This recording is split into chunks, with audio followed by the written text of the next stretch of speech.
Assalamualaikum warahmatullahi wabarakatuh.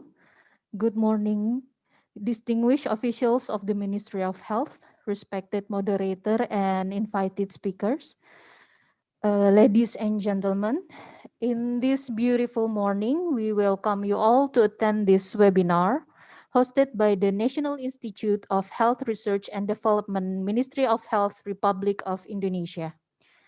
For approximately 2 hours, we will gain knowledge and understanding on particular topic, focusing in the interventional and therapy in COVID-19. In this regard, we are focusing in traditional and herbal medicine.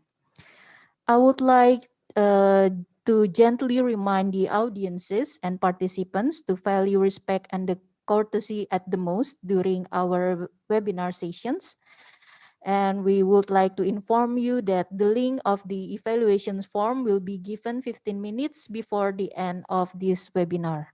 So please patiently stay tuned for it, as we will use the informations that you put in the form as for e-certificate purposes.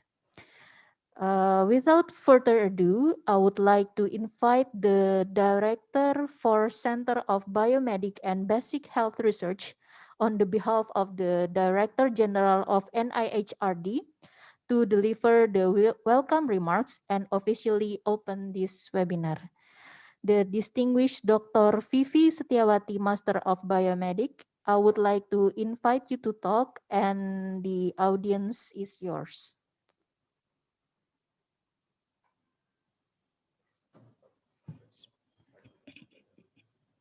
Greetings, ladies and gentlemen. Assalamualaikum warahmatullahi wabarakatuh. Praise to Allah, the God Almighty. With all of His blessing, we can gather in this event, the International Webinar Series 4. The topic of this webinar is interventional strategy and therapy for COVID-19. This webinar is held in commemoration of the 56th National Health Day 2020. The World Health Organization promotes the innovation around the world on the reuse of medicines, traditional medicine, and the development of new therapies to seek the potential treatments for COVID-19. The Indonesian National Agency of Drug and Food Control, Indonesia NADFC or BPOM, monitors 11 immunomodulator products that have effect to COVID-19.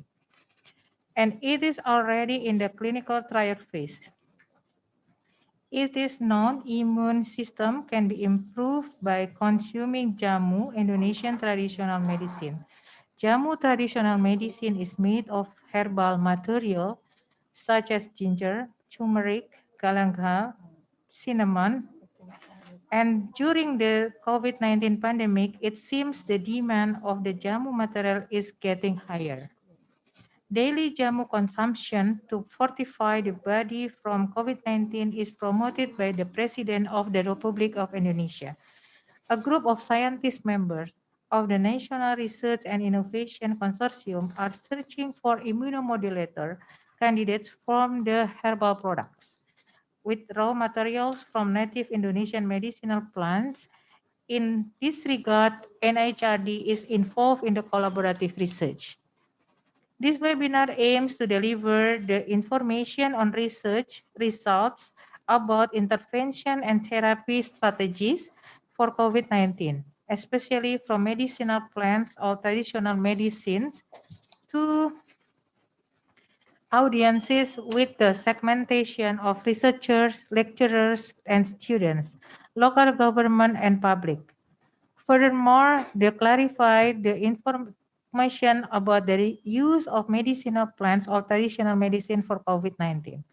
The scope of knowledge and information presented by the invited speakers are immunomodulator herbal treatment for COVID-19, the use of Thai traditional medicine for preventing the COVID-19 viruses, progress of clinical trials on moderate illness of COVID-19 patient at Wisma Athlete Emergency Hospital and the potential candidates of plant-based immunomodulators for adjunctive therapy. We feel honored that we have support from Dr.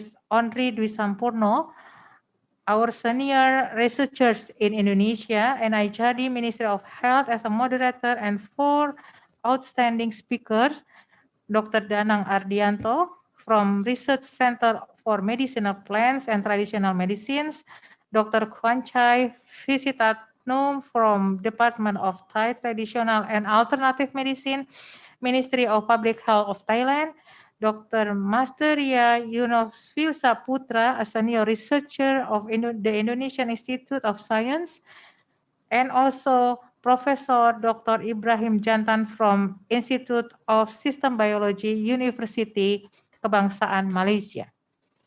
On behalf of the Director General NIHRD Ministry of Health of Republic Indonesia, I would like to give my high appreciation to moderator and the speakers for your important participation in this webinar. Also for the international and national participants. Thank you very much for your willingness to join to our webinar. May you have the great experience and will be able to gain knowledge and information about this topic. By saying Bismillahirrahmanirrahim, this webinar is officially open. Wassalamualaikum warahmatullahi wabarakatuh. DG of NIHRD, Director General Ministry of Health Indonesia, Dr. Slamet MHP. Thank you very much. Okay, thank you, Ibu Vivi, for your kind welcome.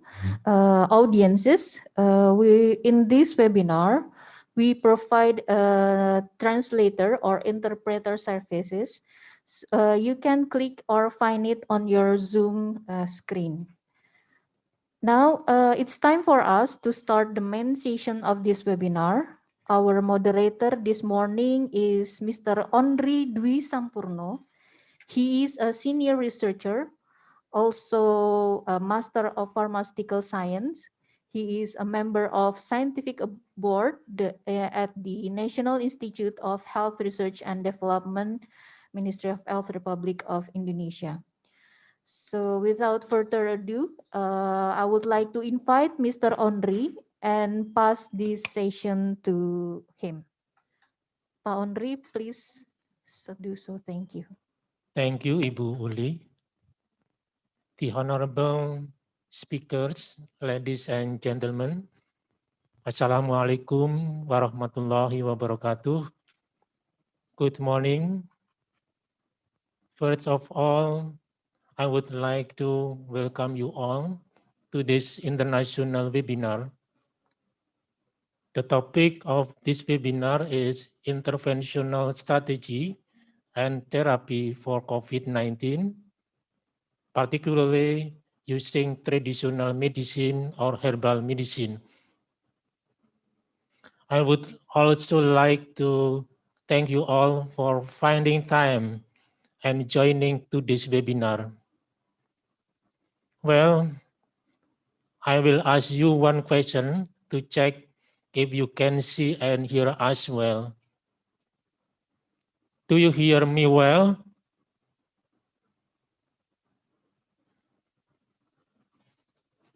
Great. In this opportunity, we shall have outstanding presentation from our prominent speakers, whom I believe shall enrich our insight and knowledge regarding the topic of this webinar. Before we start, let me explain how you can talk to us during the webinar. If you have any question during the presentation, please write them to chat.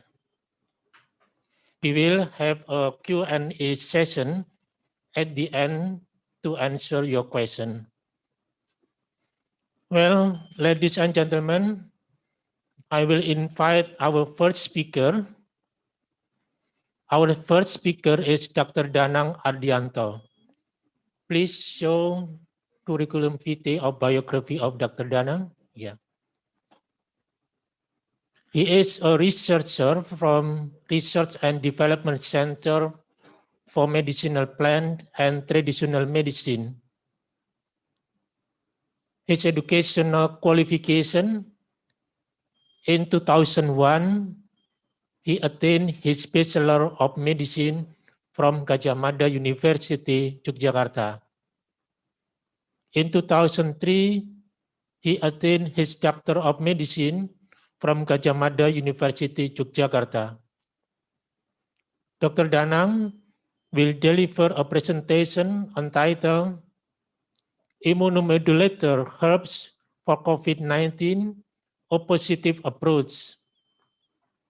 Dr. Danang, you have 20 minutes to deliver your presentation.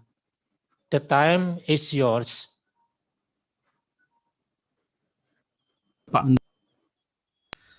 Good morning, ladies and gentlemen.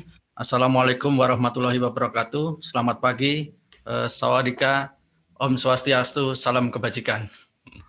Okay, first I would like to thank to the webinar committee for providing the opportunity to share information in this forum. I think in this pandemic area, we must be grateful for this opportunity, time and given by God to share knowledge each other. Ladies and gentlemen, especially in the COVID-19 issue, everyone feels a big impact, especially in the health sector. So in this webinar, it's a great opportunity for sharing experience and knowledge between researchers, practitioners, and the public to see the opportunities to get out to the COVID-19 problem. To share the screen. Okay, in my current presentation, I will deliver a topic about the role of herbal immunomodulators. Okay, next slide, guys. And the following is the outline of my presentation. First, of course, we have to look at information about COVID-19 in general. And the second is about our body's immune system. And the third is about immunomodulatory herbs, especially originating from Indonesia. And the fourth is to see how these immunomodulatory herbs work, of course, related to their use for COVID-19. And the last one is the conclusion and message that we can carry out after this presentation. Okay, if we talk about COVID-19, I think we all have already known that the COVID-19 is highly infectious, spreading from man to man, which has not been previously recognized in humans. So the WHO on February 11 named the infection as COVID-19, and on March declared the outbreak as a pandemic. So it's become a big problem to all of us because it affects all the people without discrimination. And I think we have already known that the older age immune compromised are more susceptible to get this disease. And the symptoms of the COVID-19 range from mild to severe ones. It can spread through droplet infection from infected person to healthy one by coughing, sneezing, or infected hands when touched to eyes, nose, or mouth. And this is the WHO COVID-19 dashboard. This data is at 17 October. From this data, we can see that the virus attacks occurs almost all over the world. It has become a big problem. Until now, the number of confirmed positive people has continued to grow. So with the increase in cases, the number of people who have died from this virus also increased in number. To date, more than 1 million people have died because of COVID-19. In Indonesia, the increasing number of incidents is still happening. And the number of confirmed cases is still in the range of 3,000 until 4,000 cases per day. So this is a standard concern for of us. It's time for us to unite to fight the virus. Next. Okay, if we talk about COVID-19, We know that so far no specific treatment or vaccine for novel coronavirus. The treatment and vaccine are in development. So if a person get the coronavirus, the patient have to be managed only with symptomatic treatment. Some suggest the antiviral such as remdesivir, lofinavir, ritonavir, chloroquine, hydroxychloroquine, or IgG1 monoclonal antibody. Okay, next. Having no specific treatment for the disease, so the prevention, I highlight it, prevention is the more important for the disease. The social distancing, quarantine and isolation for suspected cases, washing hands, maintenance of proper hygiene, such as frequently washing hands with soap or alcohol, or use of masks at public places have the most importance for it. Okay, next. In this current pandemic viral infection COVID-19, it is clear that those with weak immune system are highly susceptible to this infection, and it was become worse outcome. We know that older people, patients with immune compromise, and people with health problem like diabetic, obesity, chronic respiratory illness, and cardiovascular illness are more susceptible to get this disease. In this regard, immune enhancing herbs may definitely to be helpful for the body to fight COVID-19. So we give mass highlight on the herbal is for prevention. Yeah? We talk in this presentation is not for curing COVID-19, but in term for prevention to enhancing our immune system. Okay, next. Before we talk about immunomodulatory herbs, we must know about our immune system because our immune system has a vital role. It protects our body from harmful substance, including the virus. It made of various organ, cell, and proteins. We have 3 levels of immune system. The first is the barrier, like skin, cilia, and then the level 2 is innate immune system, and the level 3 is adaptive immune system. Okay, next. If we talk on the immune system, we can take a look from this picture. It have a very complex. If we want to know about the immune system, there are 2 systems within the immune system, known as the innate or non-specific system, and the second is the adaptive immune system. Both of the subsystems are closely linked and work together whenever a virus or germs or harmful substance trigger an immune response. So the innate immune system provides a general defense against harmful and substances. So it's also called the non-specific immune system. And the adaptive specific immune system makes the antibody and use them to specifically fight certain germs and the body has previously come into contact with. So this is also known as acquired or learned or specific immune system. Okay, next.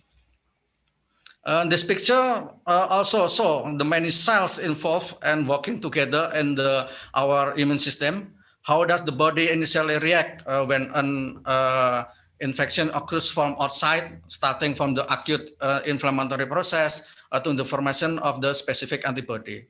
By understanding the process of the immune system, we can predict where the role of the immunomodulatory herbs, especially from Merck, as a working catch point. So immunomodulatory agent can stimulate, we can call it immunostimulant, or can suppress, or we can call it immunosuppressant, or modulate various aspects of the immune system, including both adaptive and innate immune system. Okay, next. Talking about the immunomodulator from natural ingredient in Indonesia, here I provide the 3 examples that can be used as immunomodulator. The first is an empirical formula. Empirical formula is a hereditary formula that has been used by at least 3 generations. And the second is from Ristoja result. Ristoja is research of medicinal plants and jamu. And the third is herbal medicine that has been produced and circulated in the community, already obtained distribution permit from the Indonesian FDA or BPOM. Okay, next. First I want to talk about Ristoja. Ristoja or riset tumbuhan obat dan jamu in Indonesia or research of medicinal plant and jamu. It is ethnography-based research. The research was carried out in states in 3 times in 2012, 2015, and 2017. The study examined the more than 400 ethnics scattered throughout Indonesia. In its ethnic group, observations were made on traditional healers, recording the traditional medicinal formula used for a disease claim. In Ristoja for result, we can find the 391 jamu formula positioned for fitness. Yes. The term immunomodulator was not known in ancient society. So the use of fitness formula is used to prevent disease and maintain general health. So from this data, we can find that it is possible that this formula can be connected with the term of immunomodulators. Okay, next.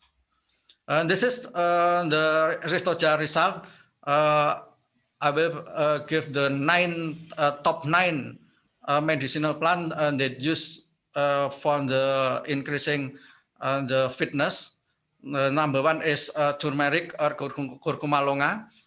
We know kunyit in Indonesia. Of all ethnic groups who were examined, as many 299 ethnic group in 32 provinces used to maintain fitness. And the second is guava or Psididium guajava or jambu biji. And the third is the betel, paper betel atau or daun sirih. The fourth is ginger atau jahe, Cingiber officinale. The fifth is javati, Orthosipon staminus or Orthosipon aristatus, or in Indonesia we call the kumis kucing. And then sorsop, Annona muricata or daun sirsak. Next. And then the papaya, carica papaya, and then grass reed, Imperata cylindrica, or Indonesia we call alang-alang.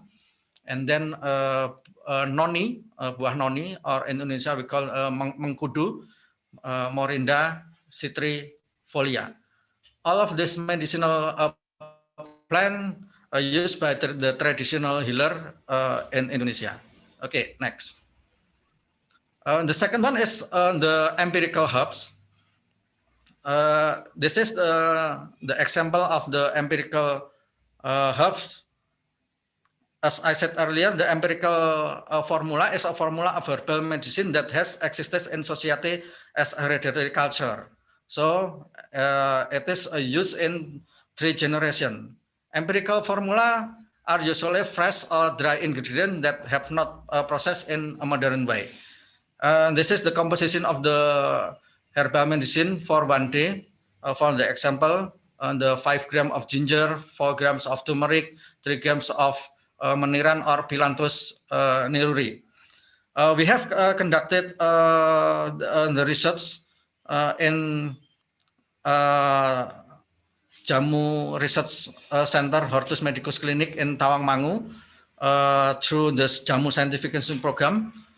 From the result of research before and after design, the use of this formula can increase the quality of life of subject and did not affect the liver function, did not affect the kidney function and blood profile for it which conservative they using. Okay, next. This is the example of herbs that are already on the market that are effective as immunomodulator.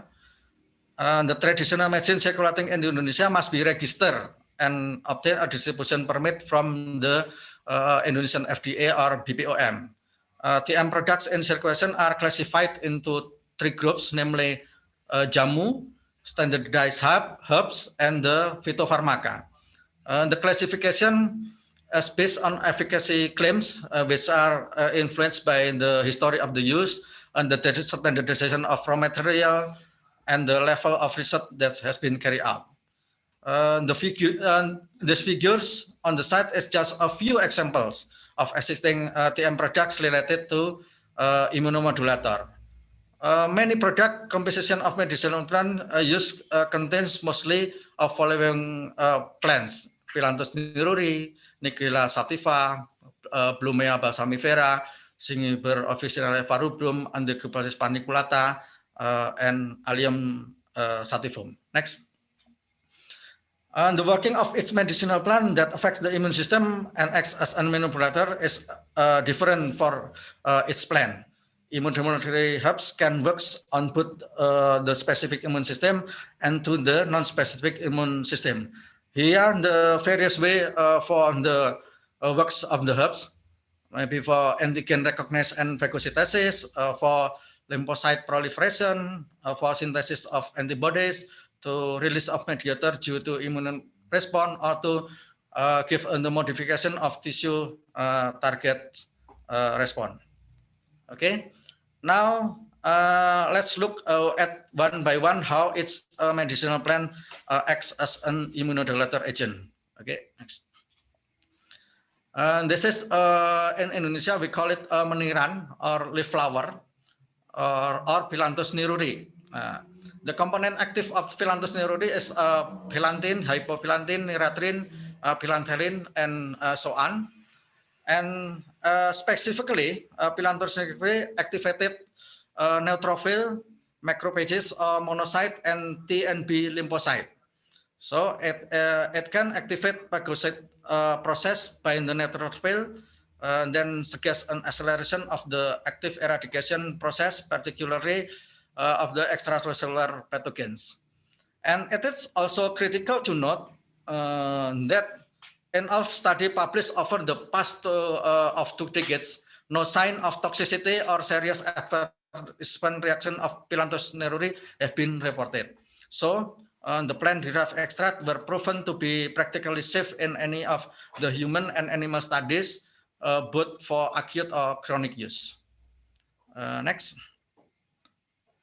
The second one is the turmeric or curcuma longa or kunyit in Indonesia, a rhizome which is yellow in color, as well known as for spice and has tremendous medicinal benefits.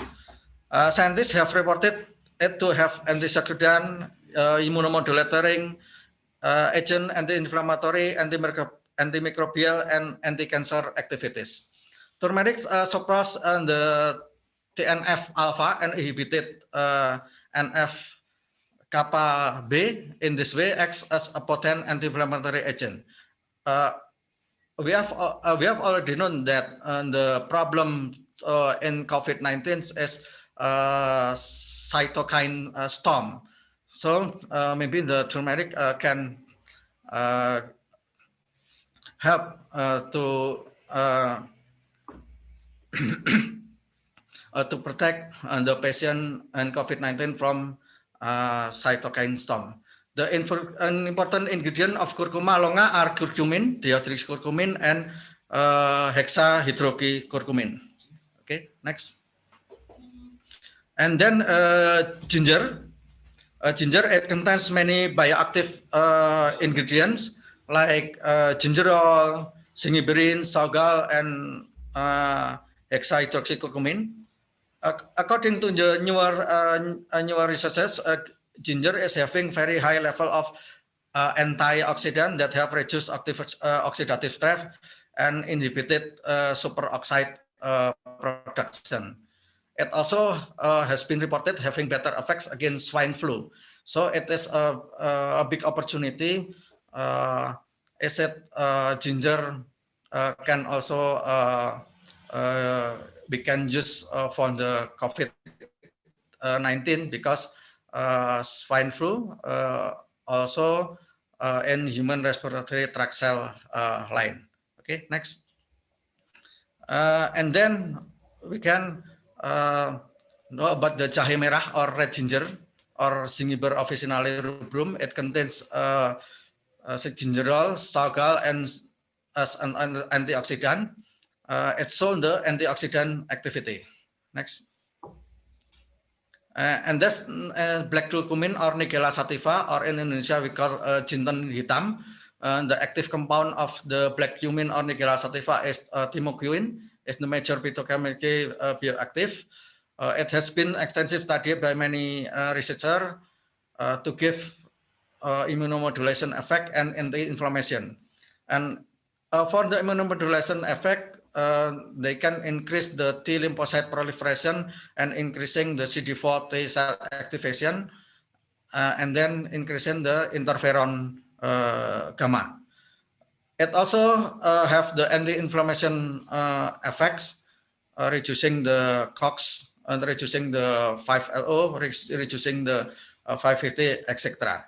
So it is also a medicinal plant we can use as medicinal immunomodulatory herbs. Next, please. And this is the guava or Psidium guajava. It has quercetin and other polyphenol as immunostimulant, quercetin, gallic acid, ferulic acid, and caffeic acid as antioxidant. The water and ethanolic extract extracted in vitro immunostimulatory activity in the lymphocyte proliferation assay. Next. This is the Sambiloto or king of bitter or Androcapis paniculata. The aqueous extract of Sambiloto can stimulate the proliferation of PBMCs and increasing the production of tumor necrosing factor alpha and interferon gamma, as well as modulated the number of regulatory T cell. The isolated anti-inflammatory compounds show the transcriptional inhibitor activity of NF-kappa beta, as well as secretory reduction of TNF alpha, interleukin 6, macrophage inflammatory protein, and nitric oxide. Next. Dr. Danang, you have 1 minute left. Okay, then the garlic. Okay, next, Mas Bagas. So increasing public knowledge and incessant information on herbal immunotherapy cause people to consume them without really knowing the effects. Many active ingredients from plant ingredient are stated to have immunotherapy effects. Few clinical trial of this immunomodulatory agent, and the quality of raw material. It is because to get good clinical result, quality raw material must be ensured, starting from seed, cultivation technology, harvesting, post-harvest. It really determines the quality of raw material. Next. This is the conclusion. With no definitive treatment and vaccination for COVID-19, prevention is the best effort to reduce the spread of COVID-19. Herbs have an important role in prevention, especially to increase immunity. Herbs have many ways of working and increasing immunity as immunomodulator. Next. This is maybe the take-home message for this presentation. Future research efforts should be focused not only in the most relevant herbal, but also in the optimal timing of such immunomodulatory intervention to maximize therapeutic effect. And the collaboration is needed between academia, business, government, society, and the media for the development of herb as immunotherapy, especially in this pandemic. Okay, Pak Andri, and that's the presentation I can deliver. Hope it can be useful for all of us, especially as material to contribute in handling COVID-19. We hopefully in this pandemic will soon pass. Research and use of natural ingredient will continue to advance. If you have any further question, we can discuss them in the discussion forum after this. Thank you, Pak Andri. The time and place I return to you. The time is yours. Thank you. Assalamualaikum warahmatullahi wabarakatuh. Thank you very much, Dr. Danang, for your informative and interesting presentation. Okay, ladies and gentlemen, we move on to next speaker. Our second speaker is Dr. Kwanchai Visithanon. He is Director for Institute of Thai Traditional Medicine, Department of Thai Traditional Medicine and Alternative Medicine, Ministry of Public Health, Thailand. His educational qualification in 1986, he attained his Doctor of Medicine from Chulalongkorn University.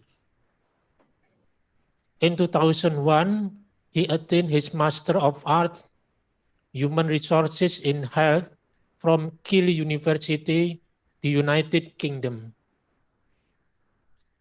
Dr. Kwanchai will deliver a presentation entitled Best Practice of Thai Traditional Medicine Uses to Prevent COVID-19. Dr. Kwanchai, you have 20 minutes to deliver your presentation. Time is yours. Thank you very much, Mr. Chairman. I will present the topic of best practice of Thai traditional medicine used for prevention of COVID-19. My presentation will divide into three parts. The first part, I will trying to draw a picture of the situation of COVID-19 pandemic in Thailand and the public health intervention that we trying to do the disease surveillance and disease control. Luckily that we still success for the first wave of COVID-19 endemic in Thailand. The second part we will touch about small experiment or the intervention that we're trying to develop the Thai herbal medicine based on the use of the modern pharmaceutical science and technology to develop the potential Thai herb that we hope that it will can be used for the prevention of the COVID-19. And the third part, I would like to share about the experience to trying to identify the most effective and potential Thai traditional medicine formula that draw from the original textbook.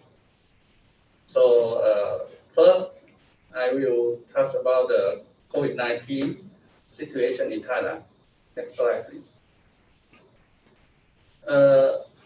Roughly, we facing with the first wave of the COVID-19 pandemic in Thailand since the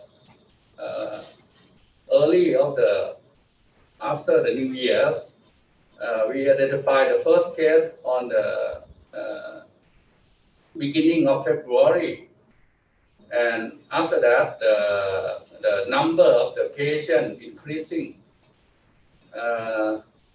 But we have I would like to thank to the integrity of the public health system in Thailand that we can reduce the spreading of the COVID-19 patient in our communities. And this is the goal setting that we apply for the whole nation.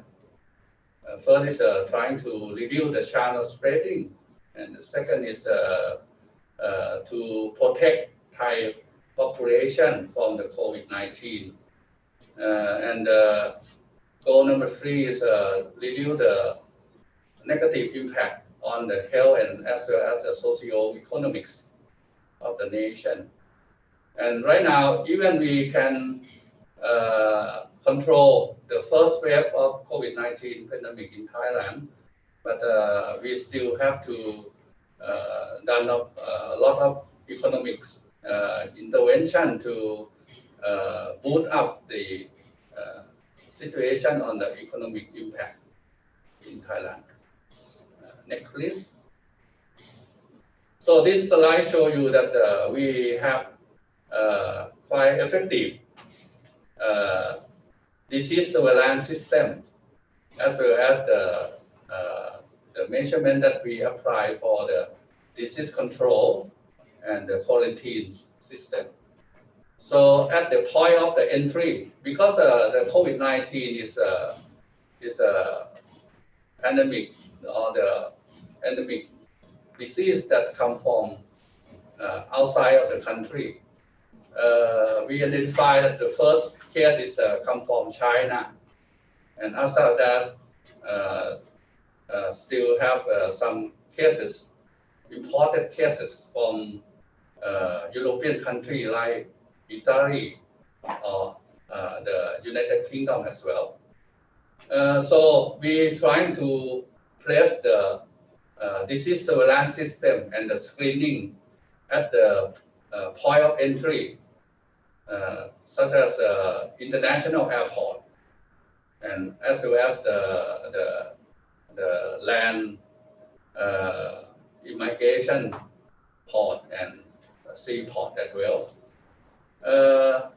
Secondly, we establish the healthcare system to have a facility to do the disease treatment and control. So all of the infection unit, especially the negative air pressure ICU ward, have activated in the hospital all over the country.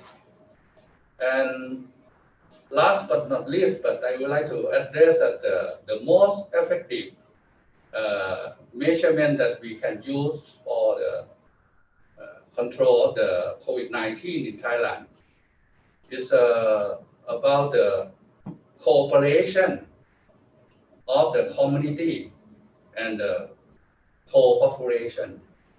The community and the population have to be informed about the method or the way to prevention the disease and the control. We use the strategy of the least communication. So we inform the population and the community through the network of community health volunteer. That in Thailand we have more than 1 million of community health volunteer. That they disperse the effective information to the population.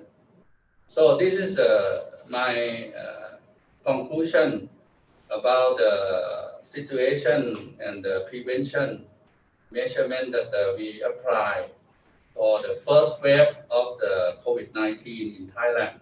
Next slide, please. So this is the recent situation in Thailand nowadays. Right now we have 3,700 cases of the COVID-19 patient in Thailand. And right now the number of new cases is less than 10 every day. And all of the cases is imported case from outside of the country. Some are foreigners that come to Thailand for expat, to become an expat or work in Thailand or other mission. And some are Thai people that they work or live in the foreign country and they come back to their hometown. And right now the number of the deaths case is 59 cases, and we still have a patient in the hospital for 150. And our target for the second wave of COVID-19 endemic in Thailand, we are not target that we will have 0 cases, but we trying to facing with the situation that the new case, the number of new cases, let's say less than 500 cases per day. In the hope that we can handle with the new case that maybe about 5% will become a serious infection, and all, the number of the 5% could be less than 50 cases per day that need the negative pressure, need the ventilators, need the ICU. We hope that within the limited number of the new case and the serious infectious case, our healthcare system can cope up with this second wave of COVID-19 in Thailand. And right now we're trying to start the economics stimulation package.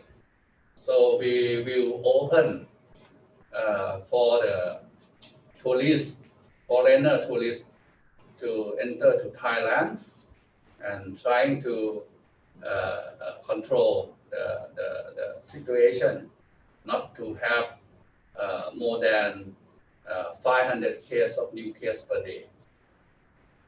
Next, please.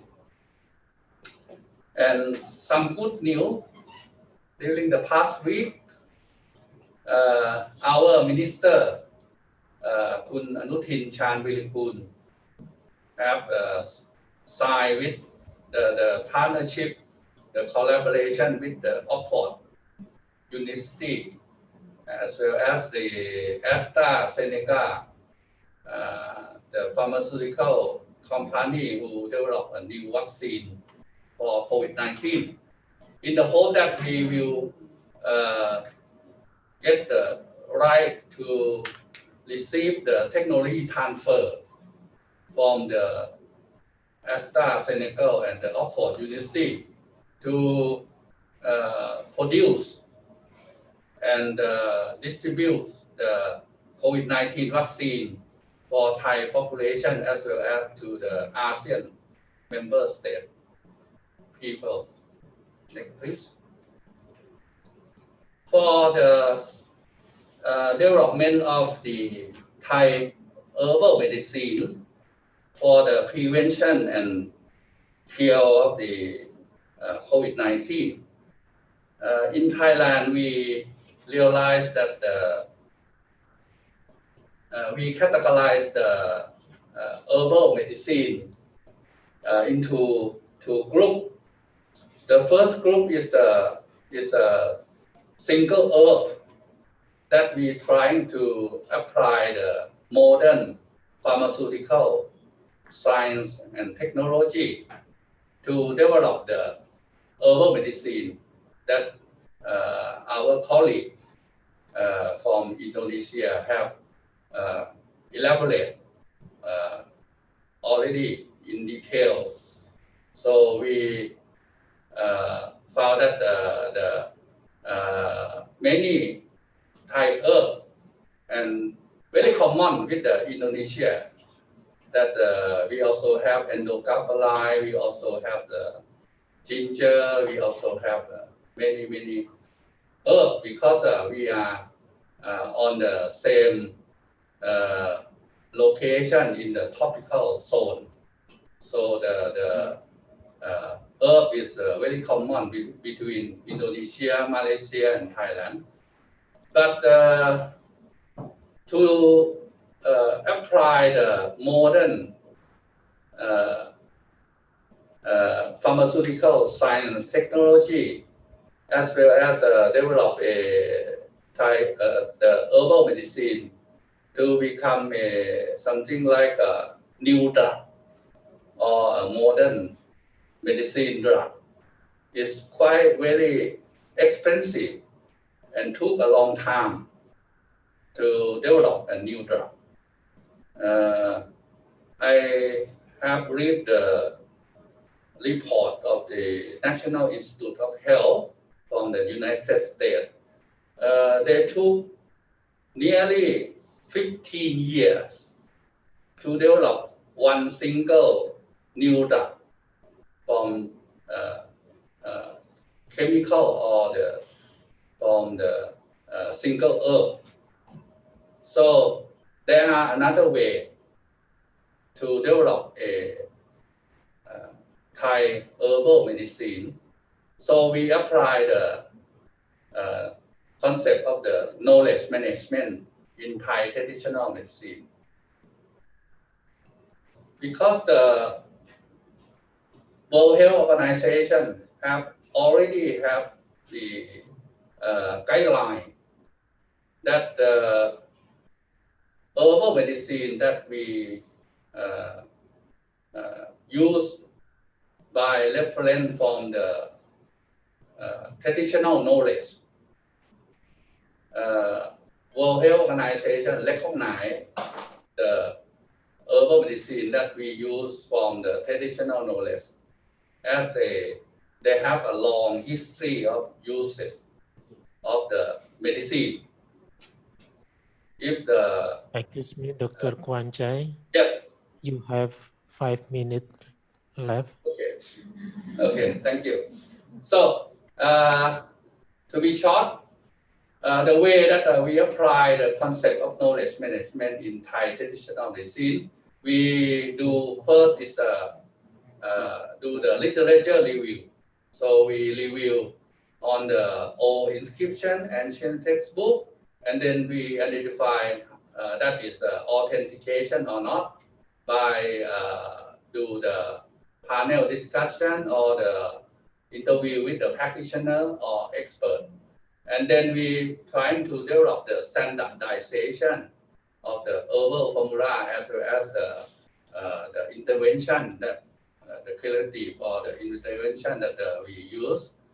And then we start to do the actual use research by first start with the case report to identify the adverse events or the safety of the medicine, and then go to the clinical trial, randomized control trial, and then maybe if we can apply the reverse pharmacology, we can develop a modern Thai traditional medicine from this way of practice. Next, please. So I will elaborate about the small experiment that we took the endocapsuline or the Endocapsula paniculata to use with the COVID-19 patient in the state quarantine setting. So first we apply the modern pharmaceutical science technology by use the molecular docking to identify the molecular structure that maybe have a potency to use for the COVID-19 virus. Next, please. And after review by use the molecular docking, we identify endocapsuline as a potential herb to use for the COVID-19. And in the laboratories, we found that endocapsuline had no effect in stopping the viral infection. So it cannot use for prevention. But we found that endocapsulide have an inhibitory effect on the viral replication. So it may use for treatment of the COVID-19 patient who have a mild symptom or moderate symptom that not have the serious infection that involve the internal organ. Next, please. So after that, we design for the clinical research.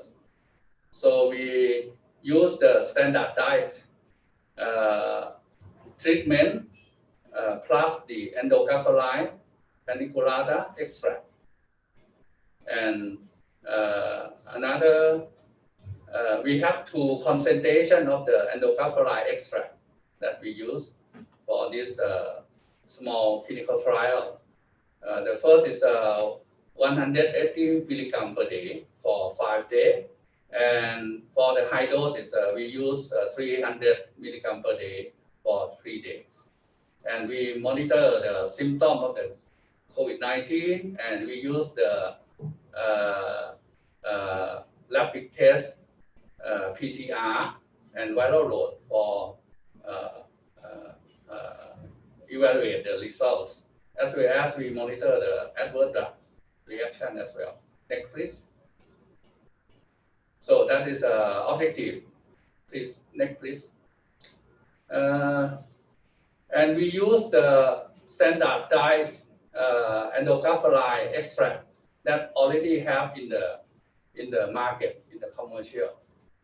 It's something come from the government pharmaceutical organization. Next, please. This is a symptom. I think that it will be the same as our colleague from Indonesia have already mentioned. Next, please. So the result, prelim result, we recruit only 6 cases of the patient because when we start this project, the situation of the pandemic in Thailand is declined. So less than 10 cases per day, as I already mentioned. We found that the endocapsulide safety, have a safety for the patient, no serious ADR in this experiment. And we found the decreasing of the number of the viral load and conversion of the rapid test PCR. Next, please. So it's quite promising for the endocapsulide to go further for the clinical trial phase 2. And we have the movement to do further study on the endocapsulide in collaboration with Julapon Research Institute. Dr. Kwanchai, you have 1 minute left. Yes. Next, please. So another trial that we do is we do on the Thai traditional medicine, take from the original textbook. Next, please. This show you that we have the old inscription in Wat Po and in the textbook. Next, please. This is the name of the textbook, Takasila textbook. This TTM textbook is describe about the acute infectious disease, and we found that some explanation is very similar to the symptom of COVID-19. Next, please. So I confirm the knowledge with our guru, our practitioner, Kruchuk Pankumya. He have more than 50 years of experience to practice of the Thai traditional medicine. Next, please. And also we call for the expert panel to confirm and screening the TTM remedy. Next, please. So first we identify at least 13 remedy that can use for treatment and prevention of COVID-19. And finally, we short list of the remedy is Ya Khao. It's come from the Wat Po inscription and also the Ti Pala and other. This is the inscription in Wat Po that explain about the Ya Khao. Next, please. And this is the ingredient from Ya Khao formula. We have 15 herbs contained in the Ya Khao formula. Next, please.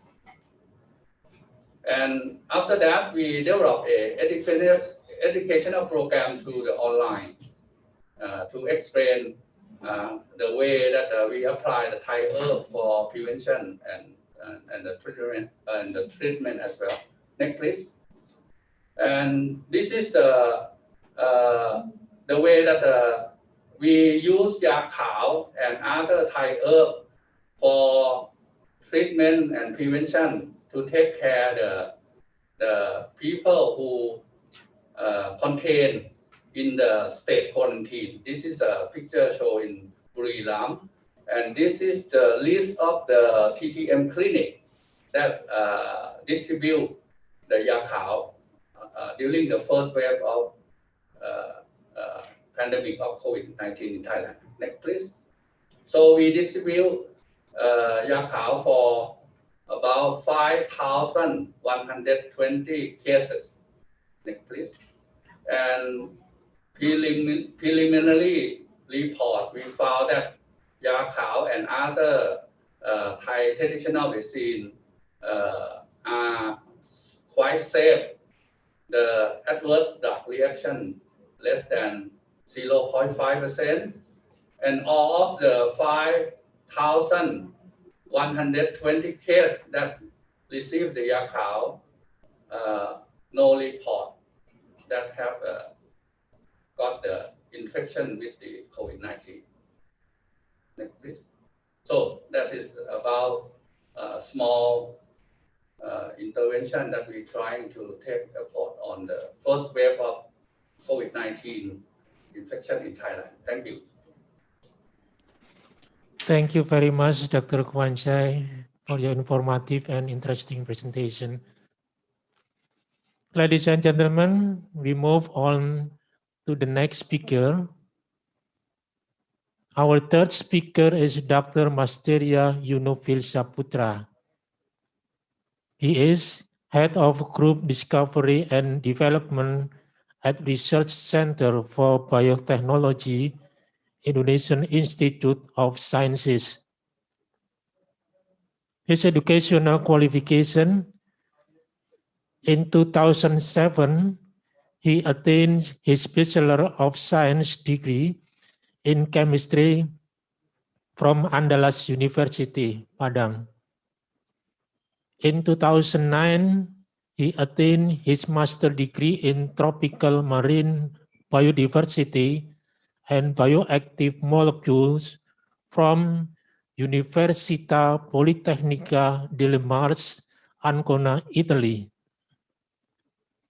In 2012, he attained his PhD degree in marine biology and ecology from Università Politecnica delle Marche, Ancona, Italy. Dr. Masteria will deliver a presentation entitled Clinical Trial of Native Indonesian Herbal Ingredient as Immunomodulators for COVID-19 Patients.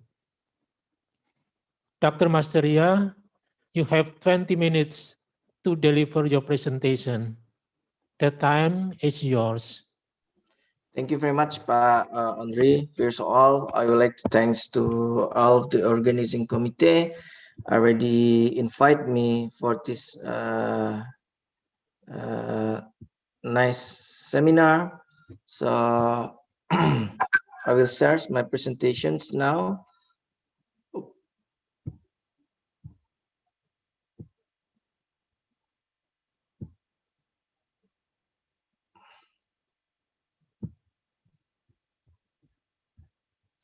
Okay, the title of my presentation today about the clinical trial of native Indonesian herbal medicines as immunomodulator for COVID-19 patients.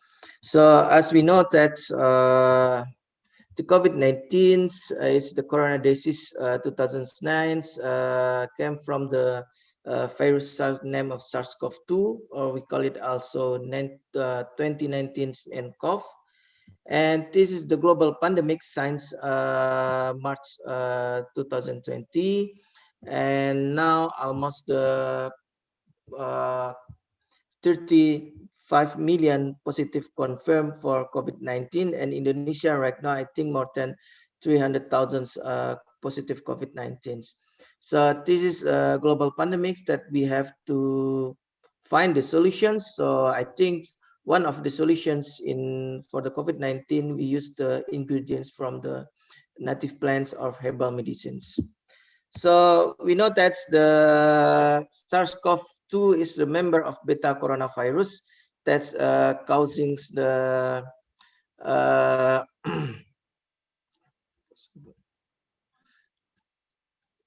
that's causing from respiratory illness, from asymptomatic mild upper tract respiratory infection to severe respiratory disease such as pneumonia. So recently the virus transfer from zoonotic transfer from bats to humans, then from human to human with the microdroplets when we are while coughing, sneezing, and speaking. That's why we suggest to use the mask and face shields, and with the 1 meter each other. So if we see the structure of SARS-CoV-2, there is 5 membranes, the proteins in SARS-CoV-2. First, the membrane M, so envelopes, and the third is spike S protein, nucleocapsids. And this is the spike S is very important because they are attaching with S2 receptor inside into a human body that we can, there can be makes the COVID-19 disease. So as you know that first SARS-CoV-2 can enter to the human body through the S2 receptor. So the process of SARS-CoV-2 entering into the host cells begin through the attachment of the S glycoprotein here, to the S2 receptor in the host cells. So S2, which are found in the various organs such as hearts, lungs, kidneys, and gastrointestinal tract, thus facilitating viral entry into target cells.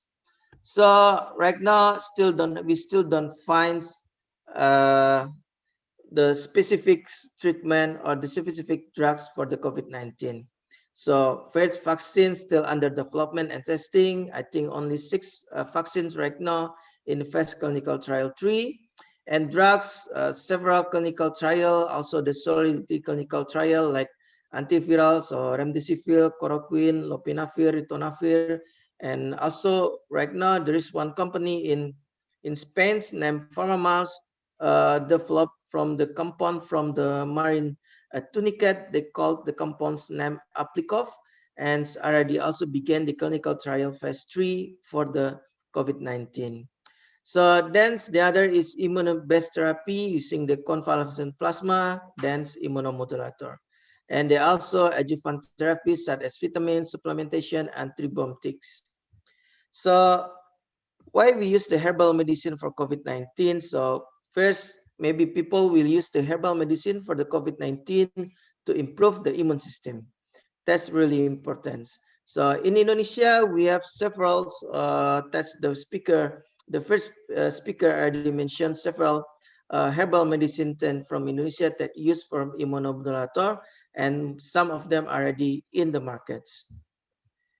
So this is one of the herbal medicine that used for the clinical trial right now in the world. So Artemisia. So we know that currently approved by WHO, are currently approved by African Herbal Artemisia based drink for phase 3 clinical trial of herbal medicines.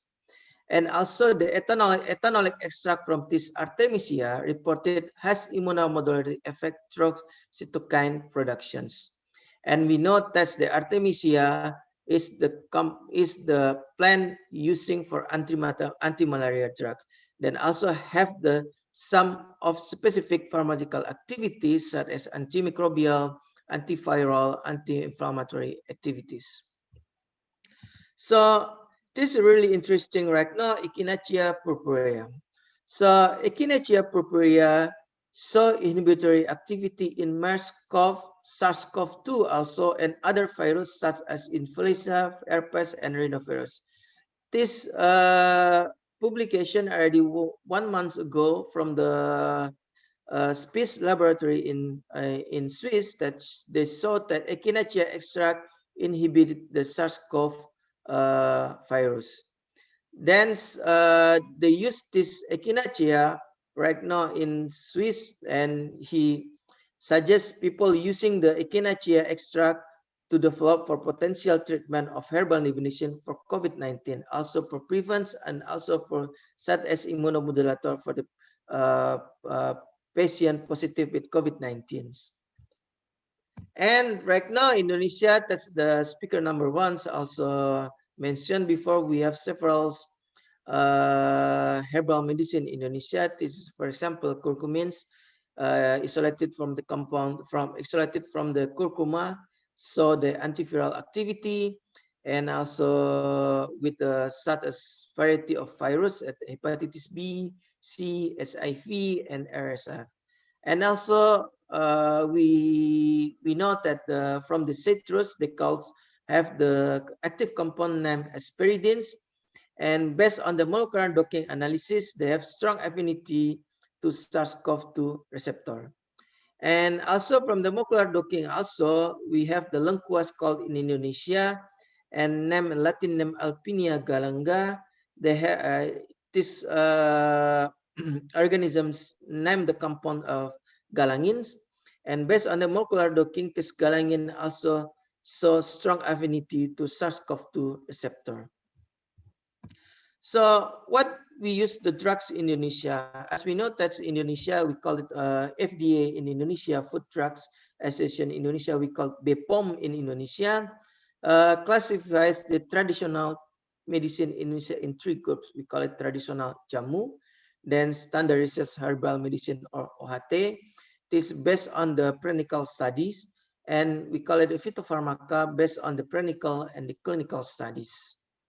So we use Indonesia one of the clinical trials, and our group in LIPI, and collaboration with several institutions in Indonesia like Bali Bangkes also, then also the we call the Perhimpunan Dokter Paru Indonesia and Perhimpunan Dokter Pengembangan Obat Tradisional Jamu in Indonesia, and also the UGM Gajah Mada University in Indonesia, and also the emergency hospital Wisma Athlete. So we did the clinical trials for the herbal medicines. So the herbal medicine contain 4 native herbal medicines in Indonesia: Sambiloto, Meniran, red ginger, and daun sembung. So we call the clinical trial name ImmunoCov-19 is we test the name immunomodulator COVID-19. So and we start in ready 8 June 2020 until 17 August 2019. So 2 months clinical trials. So why we use the red ginger or jahe merah, we call it. So based on several study on publication that we already study in the literature. So there is the clinical study and in vivo trial study for the red ginger. First, the clinical study, we can show that ginger extract effective reduce the for example, reduce pain in osteoarthritis and rheumatoid arthritis patients. And ginger extract also suppress exercise-related inflammation by reducing pro-inflammatory cytokine release such as TNF-alpha, interleukin 1 beta, interleukin 6. So from the in vivo study literature, so we find that ginger extract also significantly reduces TNF alpha, interleukin 6, and MCV1 in the inflammatory exudates in rats. And also from the in vivo, we note that like 6 sogao, 10 gingerol from red ginger rhizome significantly reduce NO release from macrophage. And we also done the literature study from the mini run, we call it in Indonesia, of Latin name Philanthus niruri. So there is some of the clinical study in vivo and in vitro study. For example, clinical study, Philanthus niruri extract reduce plasma first interleukin 10 and increase plasma in EF and gamma and TNF alpha level on TB patients. So then for the in vivo study, we already got the data from literature. Philanthus niruri extract increase the leukocyte mobilization and reduce edema on DTH mice. And also from Samila Totis, very interesting, from the speaker from Thailand also mentions about the Endopragus paniculata inhibit also SARS-CoV-2. So from the clinical studies literature, we got this standard extract tablet significantly reduce symptom and duration of common cold from the Endopragus paniculata. And also Endopragus paniculata appears beneficial and safe for relieving RT symptom and shortening resolutions. And from the in vivo study, we find that the extract increased total leukocyte and reduced gene infestation on goats, and also combination with T. cordifolia enhanced humoral antibody response and potential cellular immunity on the TRH. And the fourth, we use also the literature study from, we call it the daun sembung Indonesia or Blumnia balsamira. We just found the two in vivo and in vitro study. First, the in vivo from the total flavonoid from Blumnia balsamifera promoted TGF beta 1 and VGF expression on rat wound healing assays. So as I mentioned before, we use the clinical study from these 4 combination herbals for the patient COVID-19 with the mild symptom in emergency hospital in Wisma Atlet Kemayoran. We call it the immunocov-19. So yeah, we use the Indonesian herbal medicine on trial on COVID-19. So this is the collaborations, LIPI, PT Kalbe Pharma, Gajah Mada University, PDPOG, PDPI, BNPB, Balit Bangkes, and SDC Wisma Atlet. And we also get the help from the Health Center of Indonesian Army. So the combination of the designs of our clinical trial randomized experimentals, double-blind and placebo controls. So subject COVID-19 positive patient with mild pneumonia. Then this is study designs, randomized experimental, double-blind, placebo control. And we have the 40 days intervention for all of the patients. We recruit with 90 subjects of patients for this clinical trial. So we have 3 groups. So one of group, we have the also make one clinical trial also from another herbals. So the group 2 is the 4 combination herbal that I already mentioned before. And the group 3 is standard therapy placebo. So this is the control from the group 3. So we also recruit 30 patients in each of the groups. So the inclusion criteria, yeah, ICTIFA, we have the inclusion and exclusion criteria from the patient. First, very important is they are positive COVID-19. So we tested against all of the patients for the COVID-19 positive. Even they got the result of COVID-19 positive from the Puskesmas or from the other hospital. But when they enter to the Wisma Atlet Emergency Hospital, we tested again this subject for the COVID-19. Then mild pneumonia and the onsets for the clinical symptom less than 7 days. So there is no comorbid. So for example, then very important, they are willing to sign the informed consent. So for the inclusion of our clinical trials, the important is they don't join the other clinical trial for the woman no pregnancy or breastfeeding and taking other immunomodulator. So then they don't have allergic with the intervention drugs. So the history of TB, leukosis, chondrogenosis, HIV, and autoimmune disorder, this is very important for our subjects for clinical trials. And the endpoint is first the primary efficacy and secondary efficacy.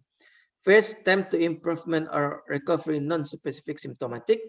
And the second is for the primary efficacy, time to reach negative on RT-PCR after symptoms resolution. So secondary efficacy is first the improvement of the X-ray image in chest, then change in plasma cytokine levels such as TNF alpha, interleukin 6, and interleukin 1 beta. So I cannot mention right now the data because we submit all of the data to BPOM. So I think the best thing to announce our results for the clinical trial, we're waiting the result from BPOM after all our report, the final report review by BPOM. So I just can give you the summary. So first day, clinical trial in 8 June 2020. So location of Wisma Athlete in emergency hospital. So we get 2-floor special for our clinical trial. For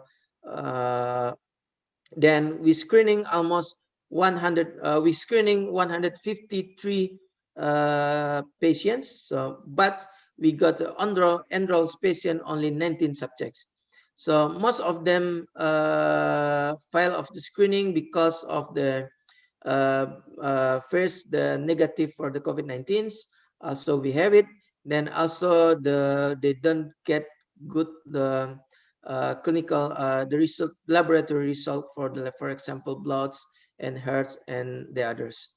So 2 patients enrolled during clinical. Yes, thank you. And but during the clinical trial we excluded. And in LIPI we have several herbal extracts also for tested with SARS-CoV-2. We right now we have almost 20 herbal extracts with standardization from the pharmaceutical company. So we tested also all of this compound of this extract. We use the SARS-CoV-2. So for example, here that we in vitro anti-SARS-CoV-2, I cannot say right now the species. So I can say only herbal A, B, D, E, F, and C. So for example, the first thing we tested, we have no the cytotoxicity of this herbal extract on ferro cells. So that's why we can did the in vitro later for anti-SARS-CoV-2. So anti-SARS-CoV-2, we get it, for example, after we got the cytotoxic activity, so we know the cytotoxic concentration of this herbal extract, then we test it with SARS-CoV-2 in the cell in the ferro cells. So for example, we have tested 6 herbal. So one of the herbal is so interesting result for the inhibit the SARS-CoV-2, this remdesivir. So if they are positive for the SARS-CoV-2, inhibit the SARS-CoV-2, they are the protein, the color is blue here. So this indicate the herbals inhibit the SARS-CoV-2 virus. Then we tested with the CT value of the calculation after we got it this data. But in our data, the herbal C lost the activity. We don't know. Maybe the herbal extract, the extra herbal extracts not have degradation or not stabilized. So herbal C that we see that the CT value here almost 18, the number of CT value to compare with the remdesivir almost 30. So it means that they lost the activity. I don't know, after 3 days, they lost the activity when we did the CT value. Then we check it again. So we use the pre-treatment, virus entry, and post-treatment for the herbal drug C. And the same, we lost the activity also. We don't know what the problem. So, but we indicate the test extract is not stabilized. So right now we're trying also the several strategy to get the this extract back to the condition inhibit the SARS-CoV-2. And my college and my lab still running this herbal C against for the tested for anti-SARS-CoV-2. I hope we'll be get the good results in the next on November that we can present in the papers. So this documentation of our clinical trial, this most of them we got the help from the army doctor, most of them, and also from the Kemenkes. There is the volunteer from the Kemenkes and Balitbangkes to help us. So this is our from the apotheker that help us for the preparing the drugs, and we have the nurse that help also us for the clinical trials. And this what the documentation our clinical trial. So yeah, I think we don't have time for the movie, so I will skip it. And thank you very much for all of the collaborators, Greens, LIPI, UGM, Kalbe, PDPOJ, Badan POM, BNPB, Puskes TNI, PDPI, and Kementerian Kesehatan Republik Indonesia, especially for Balitbangkes. Thank you very much. Assalamualaikum warahmatullahi wabarakatuh.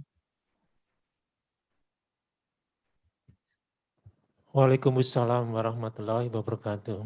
Thank you very much, Dr. Masteria, for your informative and interesting presentation.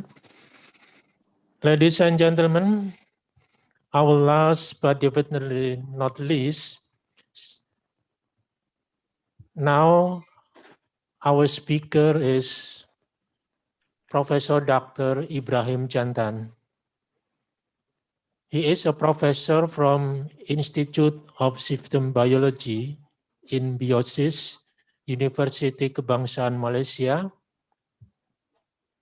His educational qualification in 1980, he attained his Bachelor of Pharmacy from University of Mansoura, Egypt. In 1985, he attained his Master Medicinal Chemistry from University of Minnesota, USA. In 1993, he attained his PhD Natural Chemistry from University of Malaya. Professor Dr. Ibrahim will deliver a presentation entitled Plant-Based Immunomodulators as Potential Candidates for Development of Adjunctive Therapy for COVID-19. Professor Dr. Ibrahim, you have 25 minutes to deliver your presentation. Time is yours. Thank you, Dr. Andri. Bismillahirrahmanirrahim. Assalamualaikum. Selamat sejahtera. Very good morning to everybody. First of all, I'd like to thank the organizing committee for inviting me to participate in this important event, especially how to battle to combat COVID-19, the pandemic. Let me share my slide.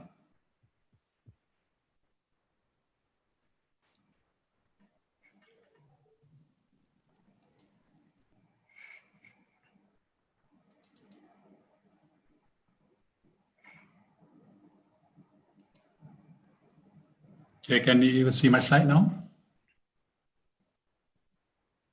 Hello? Yeah, great. Okay, thank you.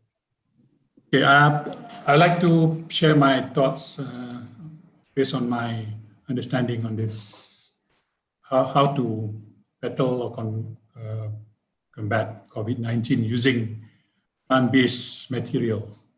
And also I will show you some of our experimental results to show the potential of some plant-based immunomodulators to be used as candidates for development of adjunctive therapy for COVID-19. So I think our previous presenters have presented it all. I just made it fast because only 25 minutes given to me. As of today, COVID-19 worldwide is already surpassing 41 million, and more than 1.1 million have died.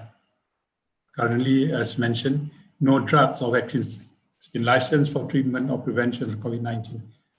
Scientists, clinicians pushing forward efforts to develop vaccines and treatments to slow the pandemic.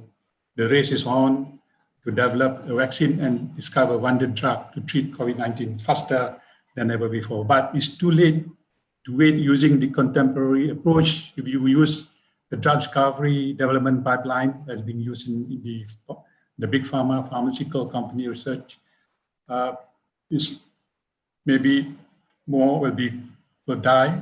And that's the reason why we have to find an alternative way to discover drugs and vaccines for treatment prevention COVID-19. As you know, timeline to discover and develop safe, effective medicine, the vaccines takes more than 10 years and will cost more than USD 1. So, drug repurposing approach is the one to be used to accelerate discovery and approval of COVID-19 drugs during this pandemic. This is discovering new therapeutic uses for existing medicines or a strategy by which new or additional values generated from a drug by targeting diseases other than those for which it was originally intended.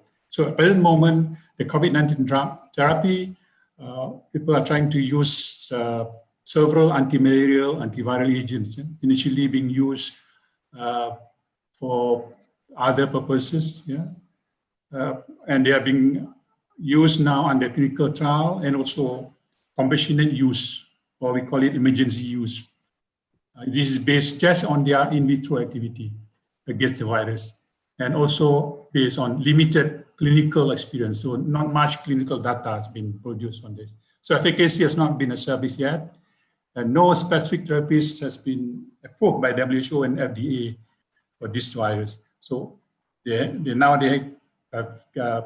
approved fast track approval, or we call emergency use of these investigational drugs as chloroquine, remdesivir, and so on to treat COVID-19, even before going through the formal approval process. So before I proceed, I'd just like to look at the different stages of COVID-19, because it will much relate to what I'm going to discuss in my presentation later. So stage 1 is a pre-symptomatic phase of fever, cough, and general malaise heralded by high viral loads.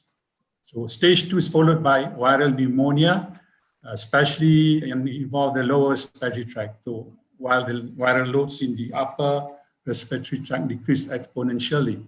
Stage 3 is developing symptoms of hypocytokinemia or cytokine release syndrome, or cytokine storm. This is characterized by exaggerated levels of pro-inflammatory cytokines and other characteristics biomarkers of inflammation, leading to rapid onset of acute respiratory distress syndrome. And finally, stage 4 will be multiple organ failure. So these are the antimicrobials with potential activity against SAR, CoV-2, chloroquine, hydroxychloroquine, and the antiviral lopinavir, ritonavir combination, remdesivir, and favipiravir. All this actually has been investigated just based on their in vitro and limited clinical data. And until now, chloroquine, hydroxychloroquine, in fact, they're all the anti-viral agent except for remdesivir has been discontinued for use because WHO has decided that they showed very little benefit for COVID-19 patients. But for remdesivir, this is a broad spectrum antiviral. It's a failed Ebola drug actually. And from in vitro study, it shows it's good against some other coronaviruses. So now there's large clinical trials ongoing. And this is in fact the most promising to treat the virus. So it shows significant in vitro activity, clinical trials that is ongoing and have shown promising results. Before that, I like to share you how the virus looks like. I think has been shown by previous speaker before, but just to show you this because I want you to bring to the mechanism for antiviral action of this virus. Yeah? So there are four mechanisms. One is inhibition of viral enzymes, inhibiting the RNA polymerase, and also inhibiting the receptor or ACE2 cellular receptor inhibition, which is the spike glycoprotein. And then acidification at the surface of the cell membrane, inhibiting fusion of the virus, and immunomodulation of cytokine release. So if you want to develop antiviral drugs, these are the present mechanisms of action you target. Yeah? And my interest is on the immunomodulation of cytokine release. So remdesivir is a synthetic nucleoside analog prodrug. You can look at the structure. It's actually a monophosphoramidate prodrug of an adenosine analog. And so most promising, as I mentioned, it's being used clinically in many countries now. It's a broad spectrum antiviral. In fact, it's being used to treat Ebola, but it's a field drug. In vitro activity, as I mentioned, is good against many coronaviruses.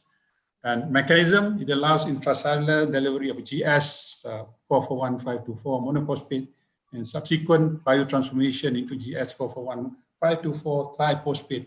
Is a ribonucleotide analog inhibitor of viral RNA polymerase. So, but unfortunately, most recently, WHO reported remdesivir has little or no effect in reducing COVID-19 death. So far, almost all the antiviral has not been proven effective, but hope is still there. We are hoping for vaccines. So hopefully vaccines, as being promised by all these manufacturers or drug company, vaccine producers, they will, initially they say it's by the end of the year, this year, but now they say it's sometime the middle of next year, something that will be distributed worldwide. So more than 150 projects around the world, in fact, there's more than this now, on development of vaccine for the virus. Several candidates vaccines are now being tested. Some of them are the phase 3 clinical trials, and the popular one are Moderna from the US, and we have been combination in NIH, and Wuhan Institute of Biological Products also working on it in phase 3. In fact, they are testing the phase 3, the drug phase 3 clinical trials outside China. They send it to Brazil and other countries. And then in Russia, they have this Sputnik 5, it's DNA. So it's also testing it outside of Russia. And then in UK, has Oxford University together with AstraZeneca and Pfizer, Sanofi, and GSK. So they are working on it, and most of them are at either phase 2 or phase 3 clinical trials. So how vaccines go? Vaccines, they are weaken or kill coronavirus. It's a protein or genetic materials of the virus.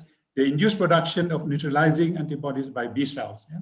And against the spike protein on the surface of SARS-CoV-2, as mentioned just now, and induce T cell response against the virus. Besides antiviral agents and vaccines, we also have the supportive care or adjunctive treatment. You have the antibacterial, yeah, azithromycin, yeah, and you have immunosuppressant, COVID-19, convalescent plasma, corticosteroid, and so on. One that interests me is immunosuppressants or immunomodulating agents. Yeah. So what they do, the rationale of use is interleukin-6 receptor inhibiting monoclonal antibodies. As you know, cytokine release syndrome may be a component of severe disease in COVID-19 patients. So what the compounds or the immunosuppressants do, they inhibit interleukin-6 mediated signaling by competitively in binding to both soluble and membrane-bound interleukin-6 receptors. So let us look at how pathochemicals interact in our body. So possible multiple effects of pathochemicals as microbes, on microbes, virus, yeah, how they act as an antiviral, antimicrobial agents, as an anti-inflammatory agent, anti-cancer, and how it works on the immune system. So pathochemicals can act directly on the system. They can act as an antioxidant work as antimicrobial, antiviral, directly acting on the active sites on receptors, or they can act, for example, on cancer cells. Yeah, this way they kill cancer cells. So cancer cell through apoptosis, so we kill the cancer cell. Or by antioxidants, yeah, it's beneficial. That's why you take a lot of antioxidants. You will prevent DNA damage. Or the one that interests is it acts as antimicrobial, killing the virus by inhibiting cell synthesis, depolarize cell membrane, inhibit protein synthesis, lactic acid synthesis, or inhibit metabolic pathway. This is the direct effect. But remember, phytochemicals when they're in the body also will interact with the immune system. So they can be provide suppressing activity, stimulant activity. It can be immunosuppressant, immunostimulant. If it is immunosuppressant, it will suppress reactive oxygen species production. So it is good for chronic inflammatory diseases, so have anti-inflammatory effects. And also, of course, anti-cancer effects because of the chronic inflammatory effects. As an immunostimulant, it will increase reactive oxygen species production. It can be used to treat or to kill tumor cells because increased ROS production will stimulate apoptosis. So we can see how it works. If you are using herbal medicine, it's not only acting on the active sites as a mono-target or reductionist approach, they are actually a multi-target. It's herbal medicine. They are working on the immune system, as mentioned just now. So when you use herbal medicines, you have to look at different aspects, how it works. You have to look at the network pharmacology.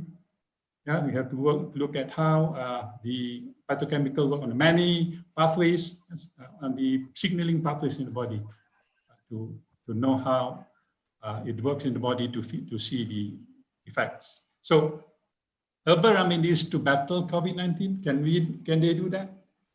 Or just a means, or just people are trying to prove? Because we see they are trying to use antiviral, it's not without success until now. It's not easy to come up with.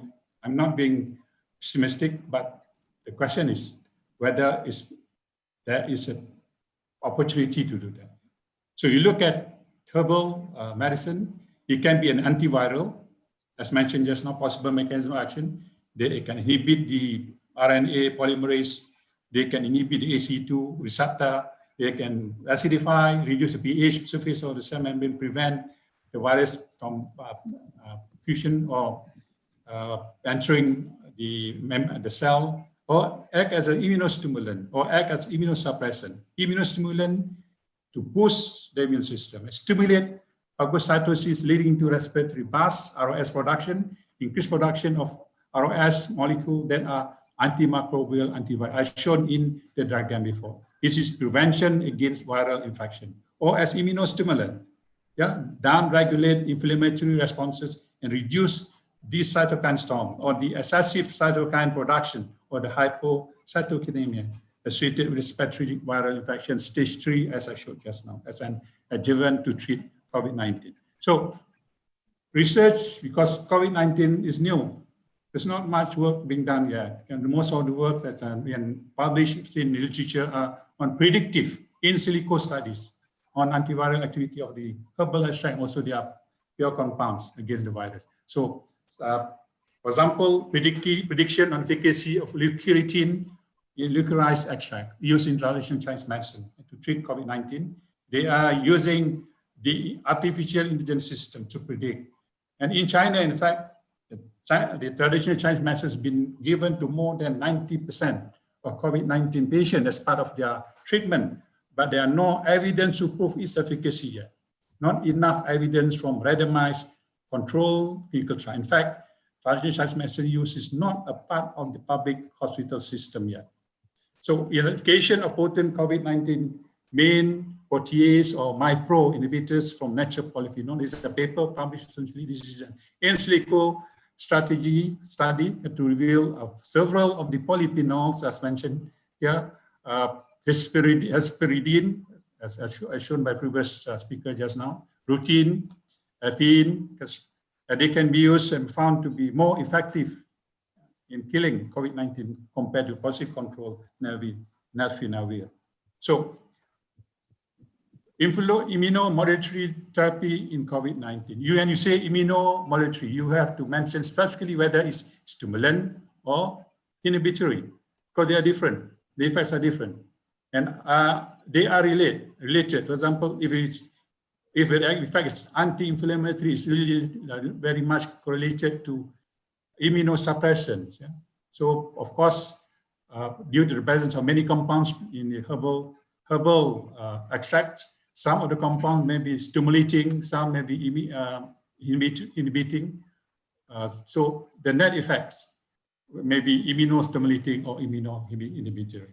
So COVID-19 is a syndrome of viral replication in concert with a host inflammatory response. See, COVID-19 is actually working or interacting with the immune system, yeah, with the inflammatory, related to the host inflammatory response. The cytokine storm, viral evasion of cellular immune response play an equally important role in the pathogenesis, clinical manifestation, and outcomes of COVID-19. So systemic pro-inflammatory cytokines, biomarkers are elevated as the disease progresses towards its advanced stages and correlate with worse chances of survival. So immunomodulator or immune modulators have the potential to inhibit cytokine production and treat the cytokine storm.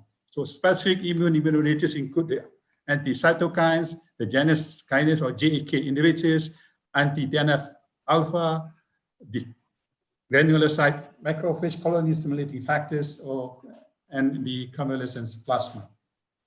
So Professor immunosuppressants as you adjunctive. Yes. have 5 minutes left. Okay, immunosuppressants adjunctive to treat COVID-19. So you know the stage 3 of COVID-19 develops symptoms, cytokine storm, so and also finally leading to rapid onsets of acute respiratory distress syndrome. And immunosuppressant down-regulate inflammatory response and reduce the excessive cytokine production. So combined use of inflammatory agent reduce the cytokine storm. So we can use it with antiviral agent and give physicians more time to provide support treatment for patients. So these are examples of immunomodulatory plant-derived single chemical entities in clinical trials, curcumin, and can see all of them are anti-inflammatory, and only one, or immunosuppressant, only one of them, beta-glucans, are immunostimulatory. So we have published a paper on this in Frontiers in Plant Science for you to refer to. And curcumin, yeah, it's immunomodulatory properties, but they have anti-inflammatory. In fact, you can see they are inhibiting all the cytokines, productions, and so on, and the pathway, and FKP pathway. So and also in clinical trials, all of them on their anti-inflammatory properties. Beta-glucans, as I mentioned, very few of them are immunostimulant property.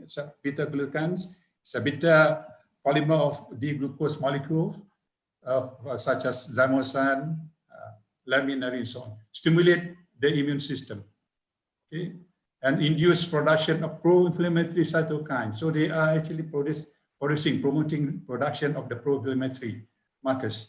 So clinical trials, beta-glucan has been used as adjuvants or in combination with chemotherapy to improve survival rate in cancer patients. So immune system, I think body self-defense, protect body from invading pathogens, innate immunity, adaptive immunity, the innate immunity first line of defense through phagocytosis. The adaptive immunity, you have the B cell, T cell, immune response, and antibody production. And then for the T cell, remove virus infected cells and cancer cell induced apoptosis. So if you work on, you want to look for plants, extracts, compounds for potentials as antiviral agents, these are the approach.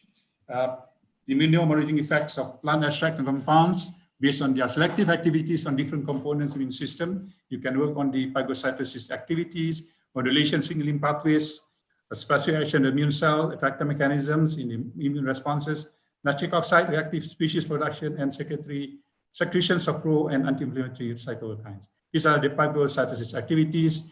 So when a pathogen, a virus approaches the body, like chemotaxis, migration, the immune cell towards the virus, and then expression, surface reaction, acting receptors, yeah, the spike protein acting with it, and then ingestion of the neutrophil of neutrophil, finally killing of the virus through the chemiluminescence.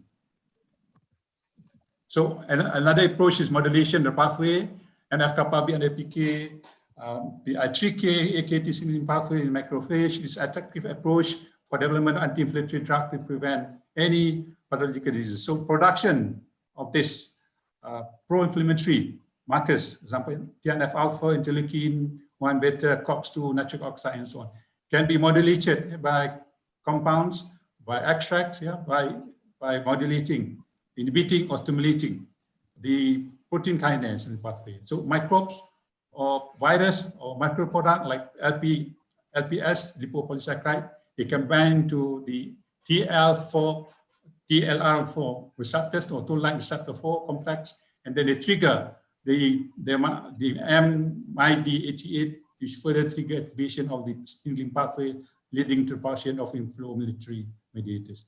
So this is examples of our work. Excuse me, Dr. Ibrahim, 1 minute left. Okay, this is in vivo military effects of extract. Okay, these are some of the data. Because of the time constraint, I cannot elaborate on this. In fact, we have published all of the works in good journals. And these are the flowchart of methodology, how we run the activity. And then just to show you, highlight, and the Philanthus amaris, you have the marker compound, geranium, correlagin, philantin, and they showed in vitro immunosuppressive activity. Zerumbone from zingiber zerumbate also shows immunosuppressive activity and anti-inflammatory activities. And the Genospora crispa, the chemical marker, magnafluorin, show in vitro immunostimulative activities. These are some data. I just show you these are the highlights for the in vivo study. Standardized activity, Genospora crispa and magnafluorin has immunostimulatory properties, while the standardized extracts of Philanthus amaris, zerumbate, were effective in vivo immunosuppressive agent. So these are the definition of the molecular effects of the plant sample on the pathway. These are the procedure. These are the detail. These are the results. I just show you these. Okay.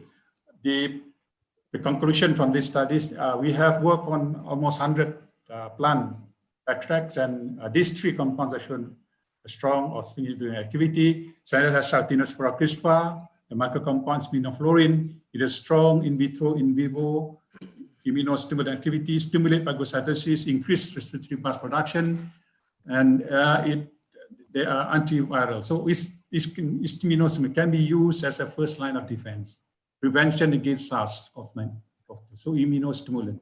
But the other plant extracts compound, zingiber zerumbate, Philanthus amaris, for zerumbate, zingiber zerumbate, the marker is zerumbone. For Philanthus amaris, the marker compounds philantin and some other lignans and polyphenols. They have strong in vitro, in vivo immunosuppressive activity. So they downregulate inflammatory responses and reduce excessive cytokine production, both of them. So they can be used as an adjuvant to treat COVID-19. You can see here the difference. If it's immunostimulant, if immunomodulating, you have to specify whether it's behaving immunostimulant activity or immunosuppressive activity, and you have to be used when it is for prevention, to prevent ourselves against the virus. But when the person has already suffered from COVID-19, then you need an immunosuppressive agent because it acts against production of cytokines or to treat cytokine storm. So future work is in vitro immunity effects of herbal extract and their markers on cells infected with the virus, and in vivo immunity effects using COVID-19 disease. And this is for preventive purpose. But we also like to work on the antiviral effects. The mechanism I mentioned to inhibit the viral enzymes the viral RNA polymerase, or inhibit the ACE2 receptors, or work on the membrane, the specification surface on the protein membrane, specification surface of cell membrane inhibiting fusion of the virus. Thank you. These are my former student postdoc working with me as a strong team. They are all over. In fact, I have many Indonesian scientists also working in my lab, and they are already back in Indonesia. Thank you very much for your attention. Thank you very much, Professor Dr. Ibrahim, for your informative and interesting presentation.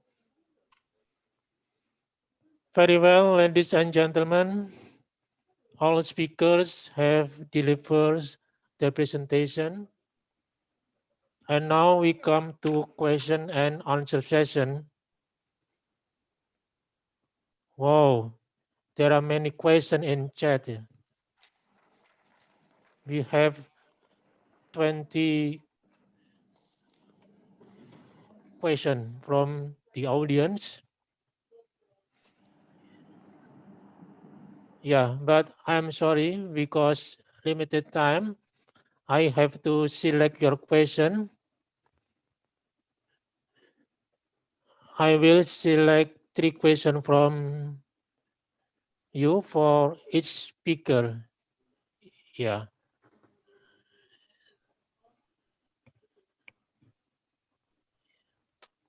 Yeah. First question from Chandra to Dr. Danang. What is your opinion that in the recent news that kaju put oil can protect from COVID-19? Do you have any research into about it? Okay. And yeah, maybe you can respond for the first answer for the first question, Dr. Danang. Okay, Pak Andre, for the first question about kayu putih. Before I answer this question, maybe what needs to be underlined is there should be no overclaims for traditional medicine because it could mislead the public for the information. For the example is the kayu putih. We have known that eucalyptus from the native Australian plant is used as a natural antiseptic, fragrance, and cosmetic ingredient. But there is still no clinical evidence for its validation as a COVID-19 drug. So even so, this plant does have potential as an antiviral because of the activating ingredient in eucalyptus essential oil. So once again, I want to be highlight that there should be no overclaims for traditional medicine, which could mislead the public. That's my answer for this question, Pak Audrey. The Danang, the second question from Agus Winarso. Please, are your immunomodulator plan can be used as immunot to all of virus COVID-19 strain? Yeah. Could you respond? Okay. Each region certainly has its own characteristics, including virus strain that attack in the region. The virus strain in Indonesia maybe is definitely different from that in China, Europe, or America region. Especially now that there are reports of many mutation of this virus. But we must consider that herbal immunomodulator are not used to treat the COVID-19. Yeah. There are no studies that show that help us COVID-19 drugs. Never mind the traditional medicine, even modern medicine is still being under research. So the function of herbal immunomodulator is primarily in the prevention or maybe as adjunctive therapy. For this purpose, it can be used anywhere. Not for the treat for the COVID-19, but primarily in prevention or adjuvant therapy. That's my answer for this question, Pak Andre. Question from last question to Dr. Danang. Can we consume few kind of herbs in the same time, or we must consume it one by one? Have we test to OTG, fresh herb or extract, which one is better?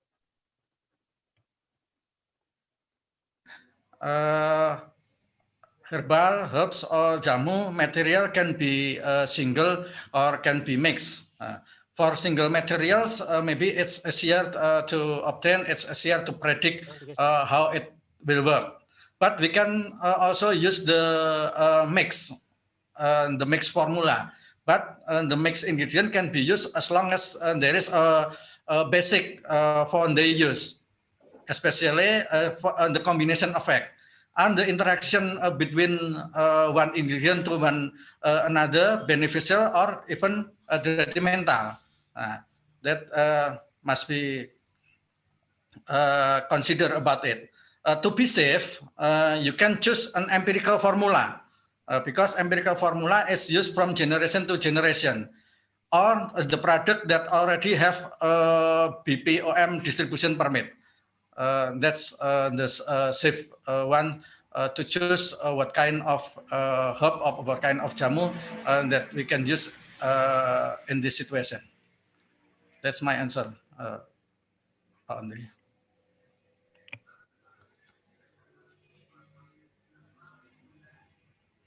Okay, thank you, Dr. Danang.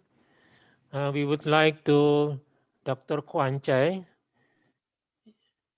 First question to Dr. Kwanchai from Agus Winarso. Did you use herbals to cure COVID-19 and prevent COVID in daily practice?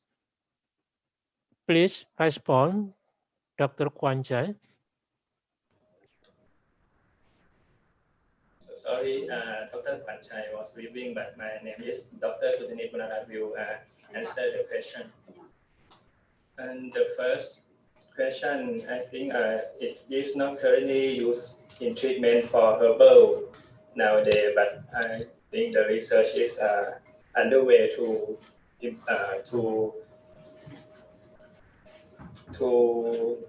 confirm that the herbal medicine in Thailand can use for treatment, and the Visithanon is nowadays can use for the URI symptom, like a flu-like symptom, not the COVID-19. Okay. The second question also from Agus Winarso. How Triphala can use in cure or prevent COVID? What active marker substance and their mechanism against COVID?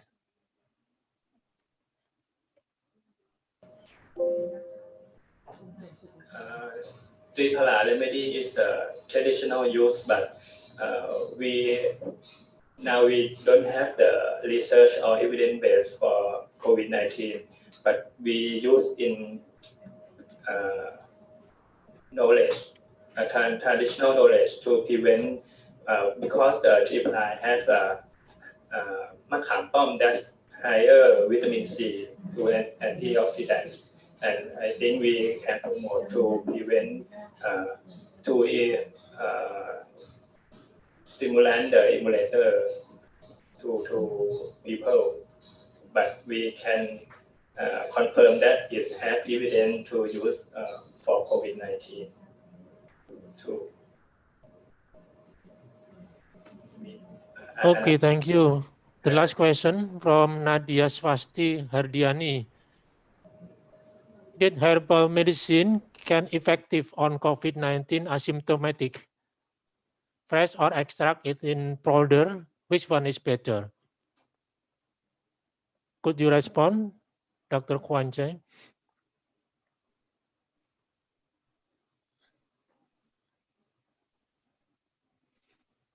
So asymptomatic COVID-19.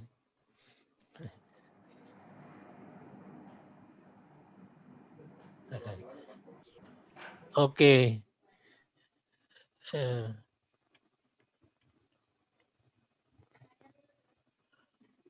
You have another question? No. Okay.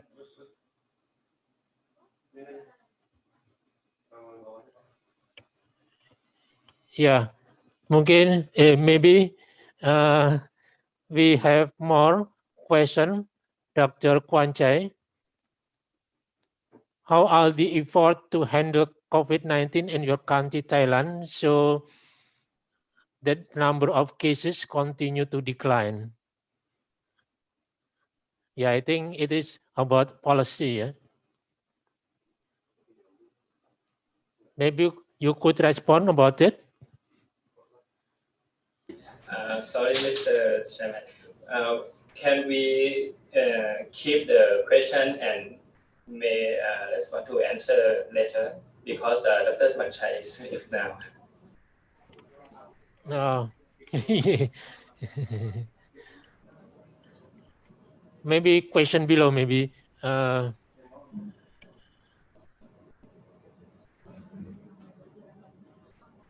Yeah, this is about Triphala. Each Triphala contains 3 herbal.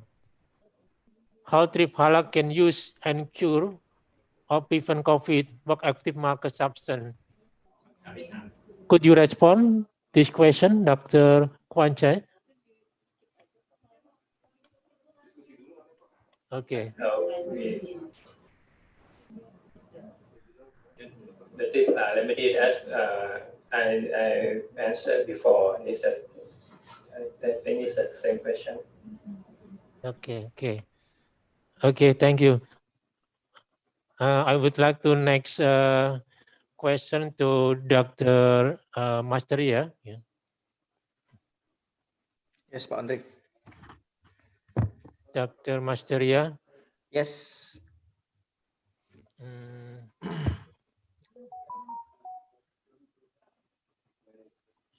Yeah, from Miska Despitasari.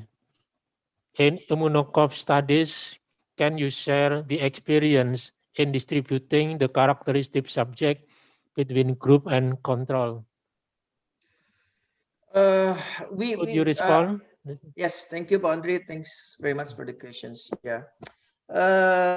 Honestly, we still don't know where's the subject with the control, which then subject with giving the herbal medicine, because our clinical trial is double blinds, right?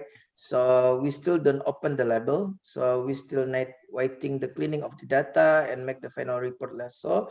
And before we send all of the report to the BPOM, so we can open the label. So right now we still don't know because we still need to cleaning our data first before we open the label. So this is my answer, Patrick. Thank you.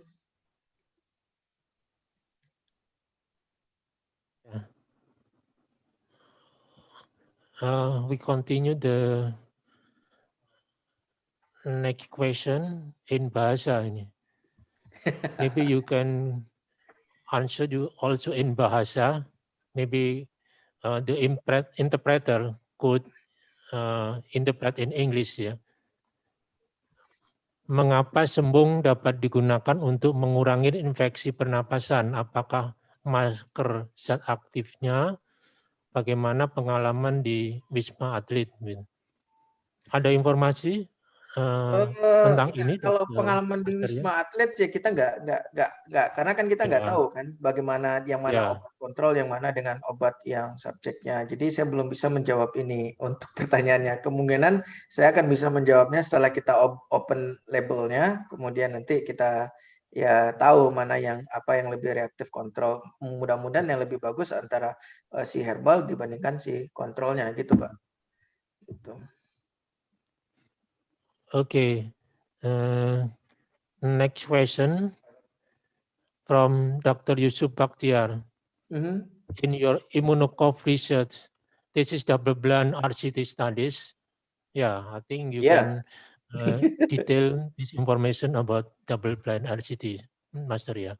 Yes, thank you. Yes, double blind. So it means that we don't know the where's the sample, where's the subject get the herbal. We don't know who the subject get the placebo of the control. So also the like principal investigator or the researcher doesn't know everything. Which the subject get the the herbal and the control. So still, because the double blind is the gold standard for clinical trial, that's what we use this for our clinical study. Okay, still have a question for Dr. Masteria? Yeah, I think it is the last question. For reactive COVID-19 sufferers, is it better to consume herbal than chemical drugs, or can it be mixed with herbal medicine and chemical drugs? Yeah, reactive COVID. It means I think it means that the positive COVID-19, right? So the positive COVID-19 depends on what the category, mild pneumonia or the severe or like critical conditions. So depends. If there's OTG or asymptomatic, I think based on the rule of the regulation, we don't give the drugs, chemical drugs. Only we give the like vitamins, some herbal medicines, or some of the like other supplements. But if you got the clinical symptoms, or maybe we give the intervention with the chemical drugs, I think. Yeah, but in the clinical trial, you not compare with the chemical drug, yeah, Dr. Masterian. Our placebo controls is we have the chemicals. We also have, so because we are not clinical trials not on top clinical trial, Pak Pondri, so we have only the control, placebo control with the chemical drug that they give the standard drugs in Wisma Athlete, and our drugs is with the standard drug in Wisma Athlete with our herbal drug. So that is the control. That is the comparisons in our clinical trials. Okay, thank you, Dr. Masteria. Thank you, Pak Andre. So, thank you very much. We would like to Dr. Ibrahim to respond the question from audience. First question: if there is such a herbal medicine candidate that can be used to cure or prevent COVID-19 infection, do you use in Malaysia? Could you respond this question, Dr. Ibrahim? No, because there is a guideline for use of natural products with therapeutic claims. Just published recently in middle of this year. Just like phytopharmaca in Indonesia, and anything that want to be used for human use, especially for serious disease like COVID-19, they need to be supplemented with clinical data. In this case, at least they can come up with a phase 3 clinical trial, as I mentioned in my talk just now. In fact, in China also they are facing the same issue. Although it's being used, they said more than 90% of the patients being used in China, but they are not in the primary healthcare system. They're using as an alternative, as a traditional use. It's not being used in hospital countries. Same thing in Malaysia. It's not being approved by the authority. If there's any herbs to claim to can cure or prevent COVID-19, if they want to register this product, they need to provide the clinical trial data. Okay, thank you, Dr. Ibrahim. The next question from Rusmin. What specific species plant-based that more effective than the others for immunomodulators for COVID-19? Could you respond this question? As mentioned just now, you have to be specific. What do you mean by immunomodulators? Is it immunosuppressant? Or immunoinhibitory? They are two different things. If we want to be used to protect ourselves against the virus, for healthy people like us, you want to protect ourselves against the disease, against the virus. So you need an immunostimulant, immune booster. And from my study, I said very few plant extract has immunostimulant property. And as I said, immunostimulant property relates very well with the inflammatory response in the body. So, but if it's to treat as an adjuvant, or as supplementary care together with antiviral agent. Yeah? So you use an immunosuppressant to reduce the production of cytokines or the cytokine storm. So it depends on the purpose of use. You want to use before, I mean, when for healthy people, or when is the patient's already at stage 3 of the COVID-19. So they have cytokine storm in the body. So you need anti-inflammatory. Anti-inflammatory usually have anti-suppressive activity. So they correlate very well. If you look at how it works on the pathway, the cytokine release, and of course there are some opposite reaction, but it's due to the presence of many compounds present in the extract. But usually, if the extract is immunosuppressive, inhibitory, they have anti-inflammatory properties. So the question is to be specific. The use, as I said, it depends on the condition, on the situation. Okay, I think it is last question to Dr. Ibrahim. In COVID-19 patient, when the consuming herbal can reduce the symptom that arise, but how long does it take? Again, this is a very general question. If you are taking herbs, it has to be immunosuppression for chronic inflammatory problem. Because cytokine storm is chronically produced, the body is producing excess productions of cytokine. They are pro-inflammatory markers. Yeah? So, and you have to take this is for treatment. When you consume herbal, reduce the symptom. This is for treatment together with antiviral agent. So how long it takes, it depends. And there's no data, you need to do research on this. And of course, it has to go together with research, clinical trial, and so on. So it's not at this moment to say the herbs is effective, because you have also to consider on the safety issue. It has to be effective and it has to be safe. It's more important. Yeah, okay. Yeah, I think all questions already answered. There is a new question from audience. No? Okay. One more. For one question to Dr. Danang, yeah. Or to Prof. Ibrahim. Or to all speaker.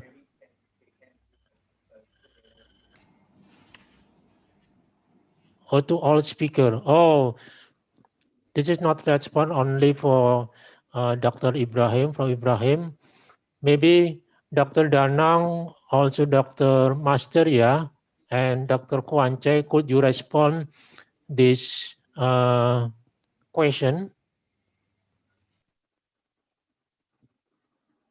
Okay, Pak Andri. It's from Prof. Rusmin. Is the herbal ingredient, as some of traditional medicine, has side effect to the patient body? So, if we talk about the herbal, we must consider that herbs that are consumed must meet the requirements. The first is about safety, security, or safety parameter that can be seen from, is it an empirical formula? If it is empirical formula, as I said before, that empirical formula definition that has been used for 3 generations. So this has been proven safe. But if we talk about new formula, we must first investigate it from the beginning, from the preclinical study in animal until to the clinical trial. Maybe the parameter that must be measured, kidney function, liver function, toxic effect, etc. And the second is efficacy. So the side effect by herbal, it depends on the type of the medicinal plant, the dose of the medicinal plant, or maybe the negative stigma on herbal medicine, especially in jamu, because the ingredients mixed with the medicinal chemical, or BKO in Indonesia. So it depends on the types on the medicinal plant, the dose, and mixed with medicinal chemicals or not? That's my answer, Pak Andre. Okay, thank you, Dr. Danang. Maybe Dr. Kwanchai, do you have any comment about this question? From Thailand, Please show the question.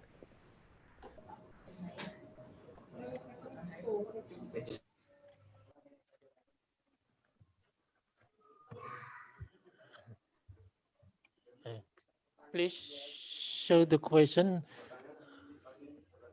question, please.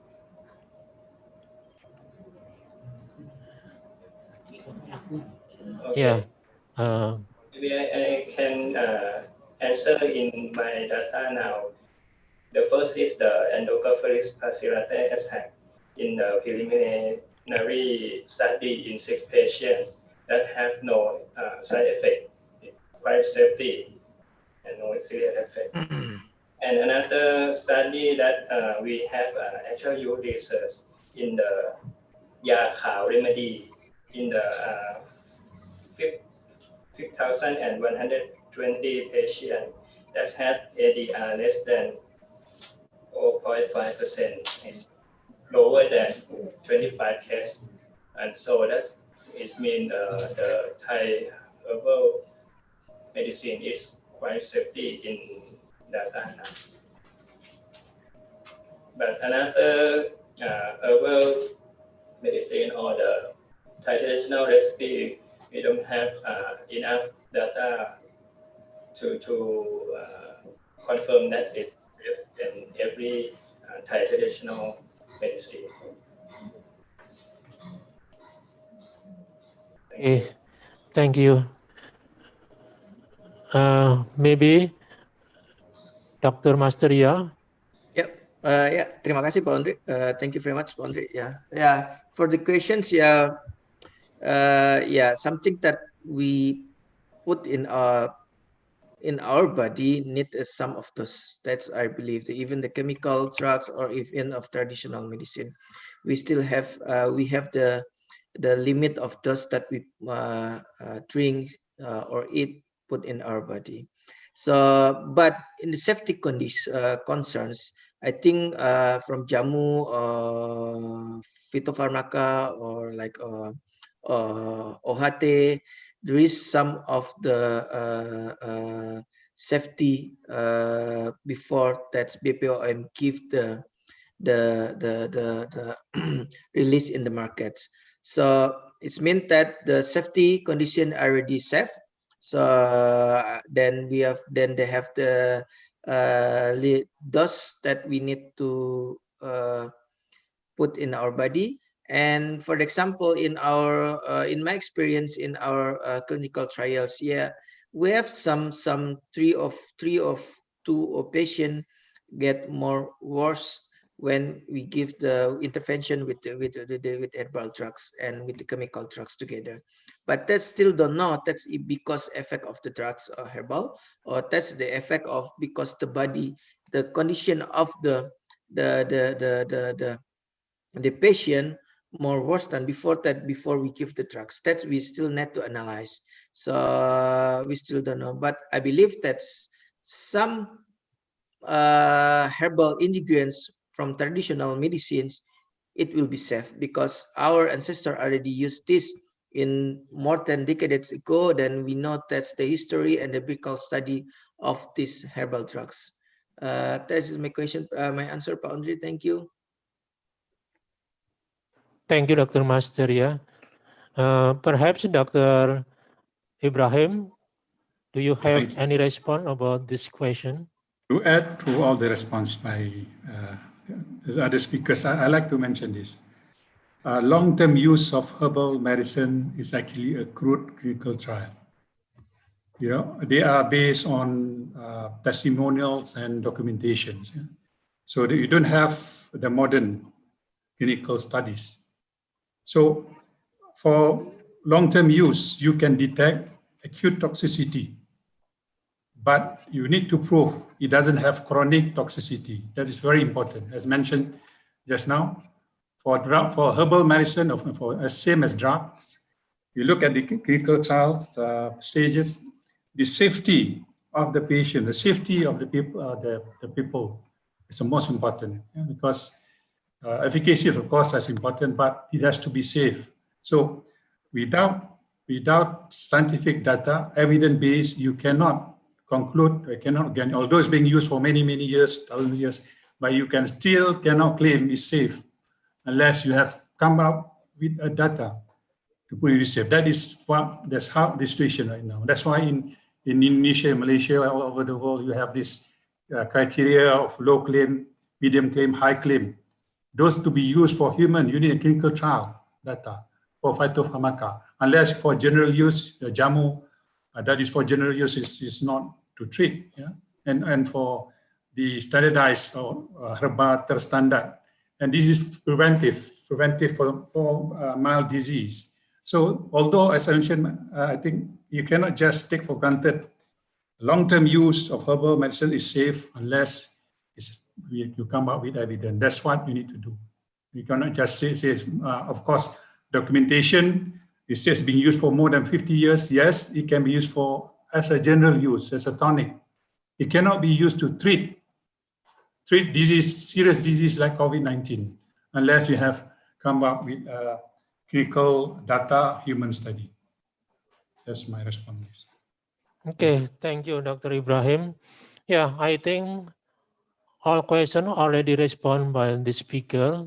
Thank you very much. Yeah, thank you very much for audience, and thank you very much for the speaker.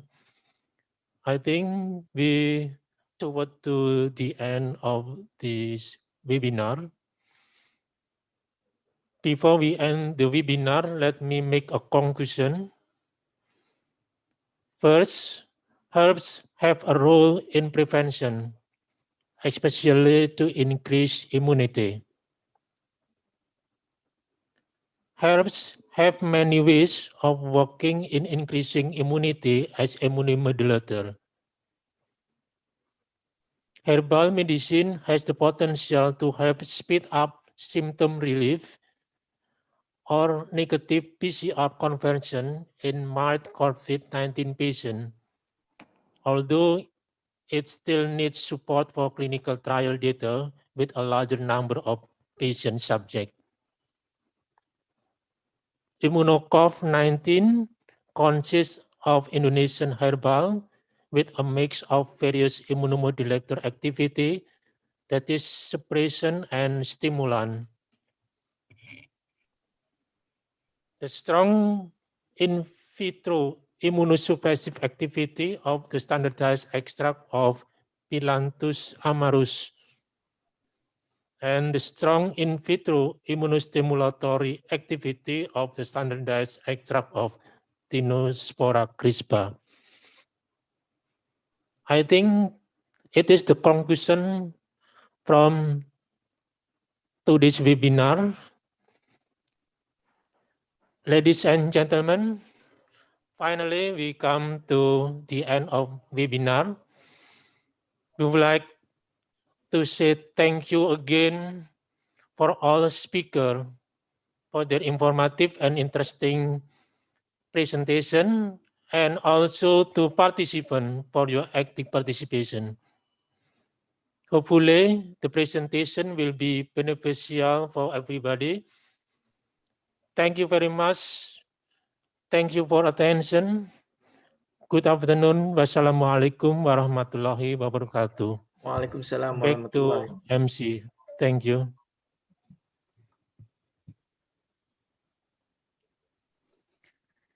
Okay, honored guests and audiences, respected moderators and speakers, thank you again for your shared knowledge and informations, and also your active participations in our webinar. And now we are at the end of this webinar. I would like to remind you, all the participants, to fill the evaluation form. You can see the link in the chat room in Zoom room or in your YouTube chat. the committee already shared the link for you to access the evaluation form. Don't kindly not forget to fill it, because your especially with your full name and valid email addresses. So these informations can be used for your certificate purposes. And the certificate can be downloaded in 7 working days after you fill the evaluations form. And there be limited durations for you to fill the evaluation forms. So please be punctual with the time scheduled about the evaluations form. And we would like to thank you again for your participations, for your interest in our webinar sessions. And this is the 4th international webinar series, the Interventional Strategy and Therapy for COVID-19. We hope that the information shared by the speakers and the active discussion will give you ideas, will give you knowledge, will give you informations about this topic, and might be useful for you in tackling the COVID-19 pandemic. And however, if there's any mistake or any if we not improper service for you, that you might feel that uncomfortable with our act or with our speak, we would like to ask for you to forgive us and give permissions about this thing. And then now we would like to excuse us and see you again in the next webinar. Please stay tuned to our website, the www.litbangkemkes.go.id. We will share the informations, and stay tuned to our social media, Instagram, Facebook, and Twitter, Litbang Kemenkes. And we will share the informations regarding our next webinar in our social media platforms. So again, thank you and goodbye. Wassalamualaikum warahmatullahi wabarakatuh. Waalaikumsalam.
wabah virus corona semakin merebak. Ribuan orang telah positif menderita penyakit ini. Saatnya kita mengatakan stop penyebaran COVID-19. Jaga kebersihan tempat kerja. Pergunakan tisu dan masker. Sediakan sarana cuci tangan dengan air dan sabun atau hand sanitizer. Pastikan seluruh area kerja bersih dan higienis dengan melakukan pembersihan secara berkala menggunakan disinfektan. Lakukan pemeriksaan suhu tubuh di setiap pintu masuk dan amati kondisi umum pekerja atau tamu. Pasang informasi tentang COVID-19 dan pesan-pesan kesehatan.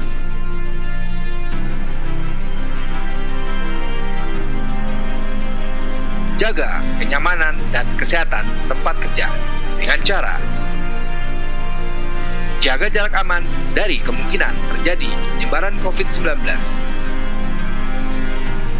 Minta izin dan beristirahatlah di rumah saat sakit.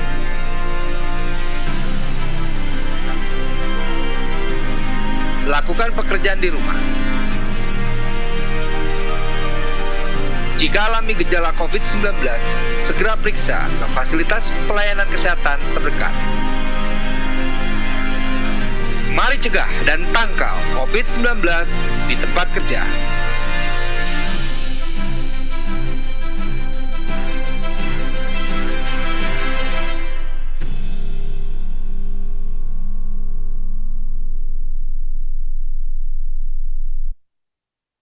Hai Sobat Litbangkes, dalam situasi pandemi COVID 2019 ini, kebugaran menjadi hal penting karena dapat mendorong pertahanan dan kekebalan tubuh menjadi lebih baik sekaligus benteng hadapi ancaman dan serangan virus corona. Ada berbagai cara yang bisa kamu lakukan, salah satunya menggunakan ramuan jamu. Badan Litbangkes sudah punya loh beberapa formula jamu saintifik yang terbukti aman dan berkhasiat.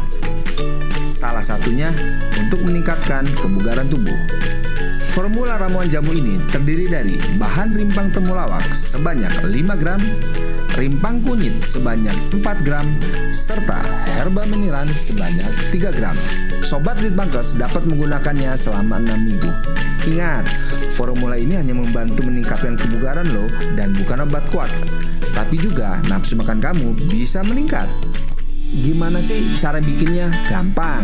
Pertama, rebus 800 ml atau 4 gelas belimbing air dalam panci stainless atau kendil bertutup hingga mendidih. Gunakan kendil tanah liat, stainless atau enamel dan jangan pakai bahan dari besi atau aluminium. Masukkan 1 kemasan ramuan jamu ke dalam panci atau kendil, rebus dengan api kecil hingga 15 menit. Selanjutnya, angkat dan diamkan panci atau kendil hingga dingin. Saring dengan bahan non-logam. Hasil penyaringan diminum 2 kali sehari pada hari yang sama setiap pagi dan sore. Gunakan ramuan jamu ini setengah jam setelah makan. Untuk konsultasi lebih lanjut dan ingin bertanya kepada dokter yang kompeten, Sobat Litbangkes bisa datang ke Rumah Riset Jamu Hortus Medicus, Balai Besar Litbang, Tanaman Obat dan Obat Tradisional Badan Litbang Kesehatan di Jalan Raya Lawu nomor 11, Tawangmangu, Karanganyar, Jawa Tengah.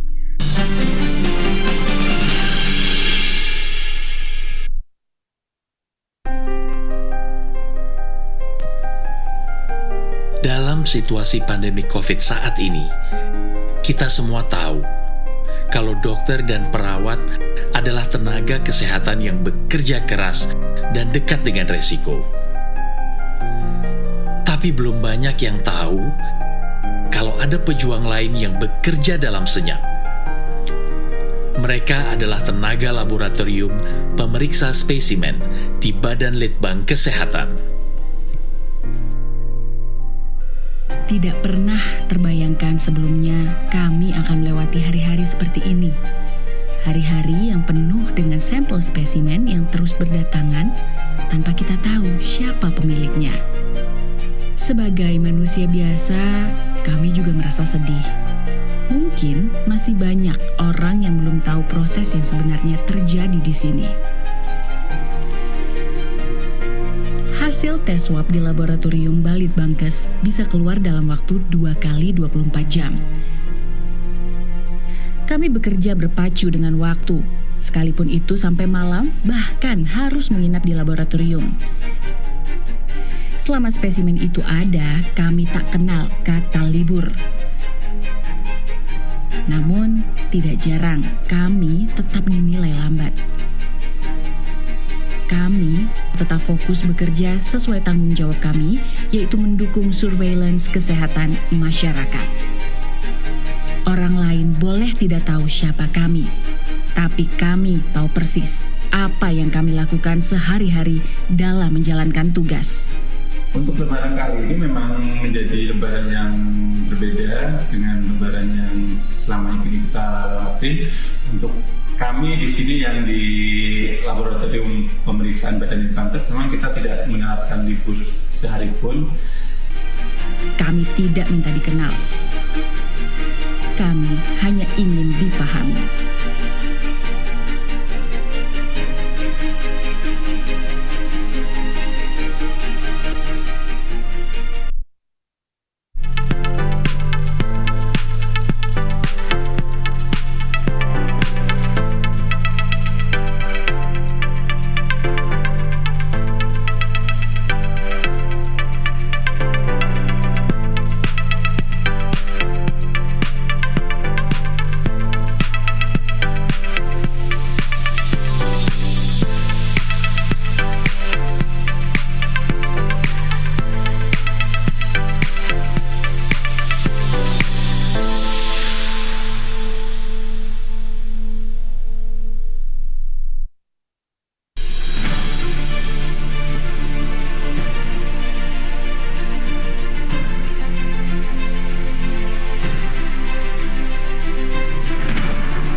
Wabah virus Covid-19 telah mengguncang dunia, tak terkecuali Indonesia.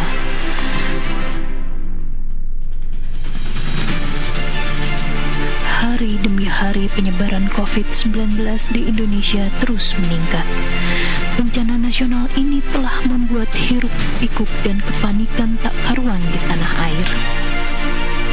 Badan Litbangkes sebagai laboratorium rujukan nasional melakukan pemeriksaan spesimen COVID-19, menerima spesimen dari berbagai daerah dengan geografis Indonesia yang memiliki ribuan pulau dan lebih dari 260 juta penduduk. Tentu ini bukanlah hal yang mudah.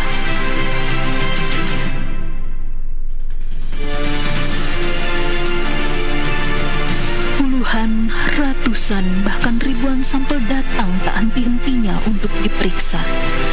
Adalah engkau, sahabat, para pejuang di laboratorium yang melakukan semua ini untuk kami. Penerimaan dan pemeriksaan spesimen hingga pelaporan hasil kau kerjakan dengan tulus ikhlas.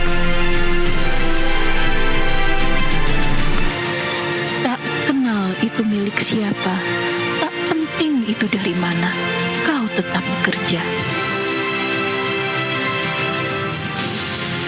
Dari tanganmu nasib kami ditentukan, tak seperti mantan yang hanya memberikan harapan palsu.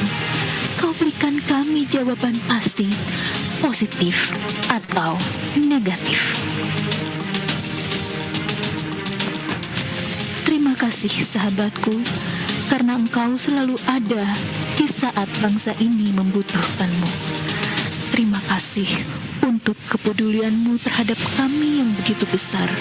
Semua perjuangan yang kau lakukan sangat berarti untuk kami.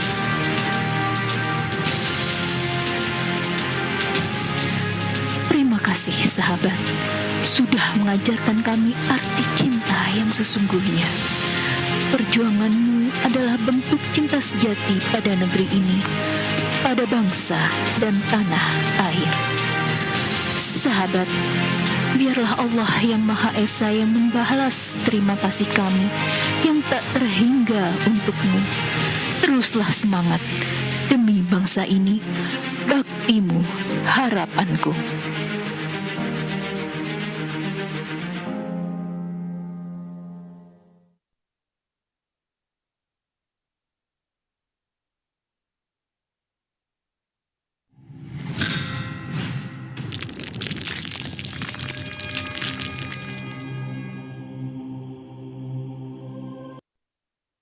Wabah virus corona semakin merebak.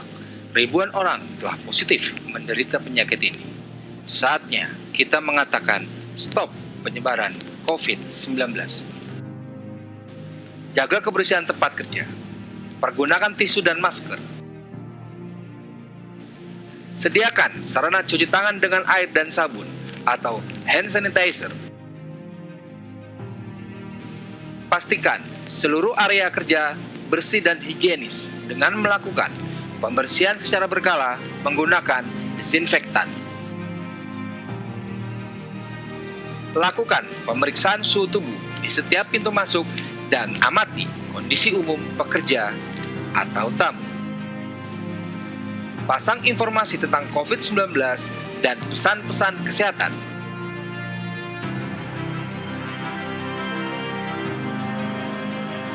Jaga kenyamanan dan kesehatan tempat kerja dengan cara jaga jarak aman dari kemungkinan terjadi penyebaran COVID-19.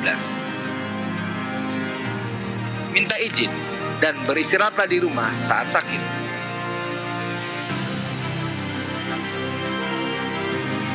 Lakukan pekerjaan di rumah.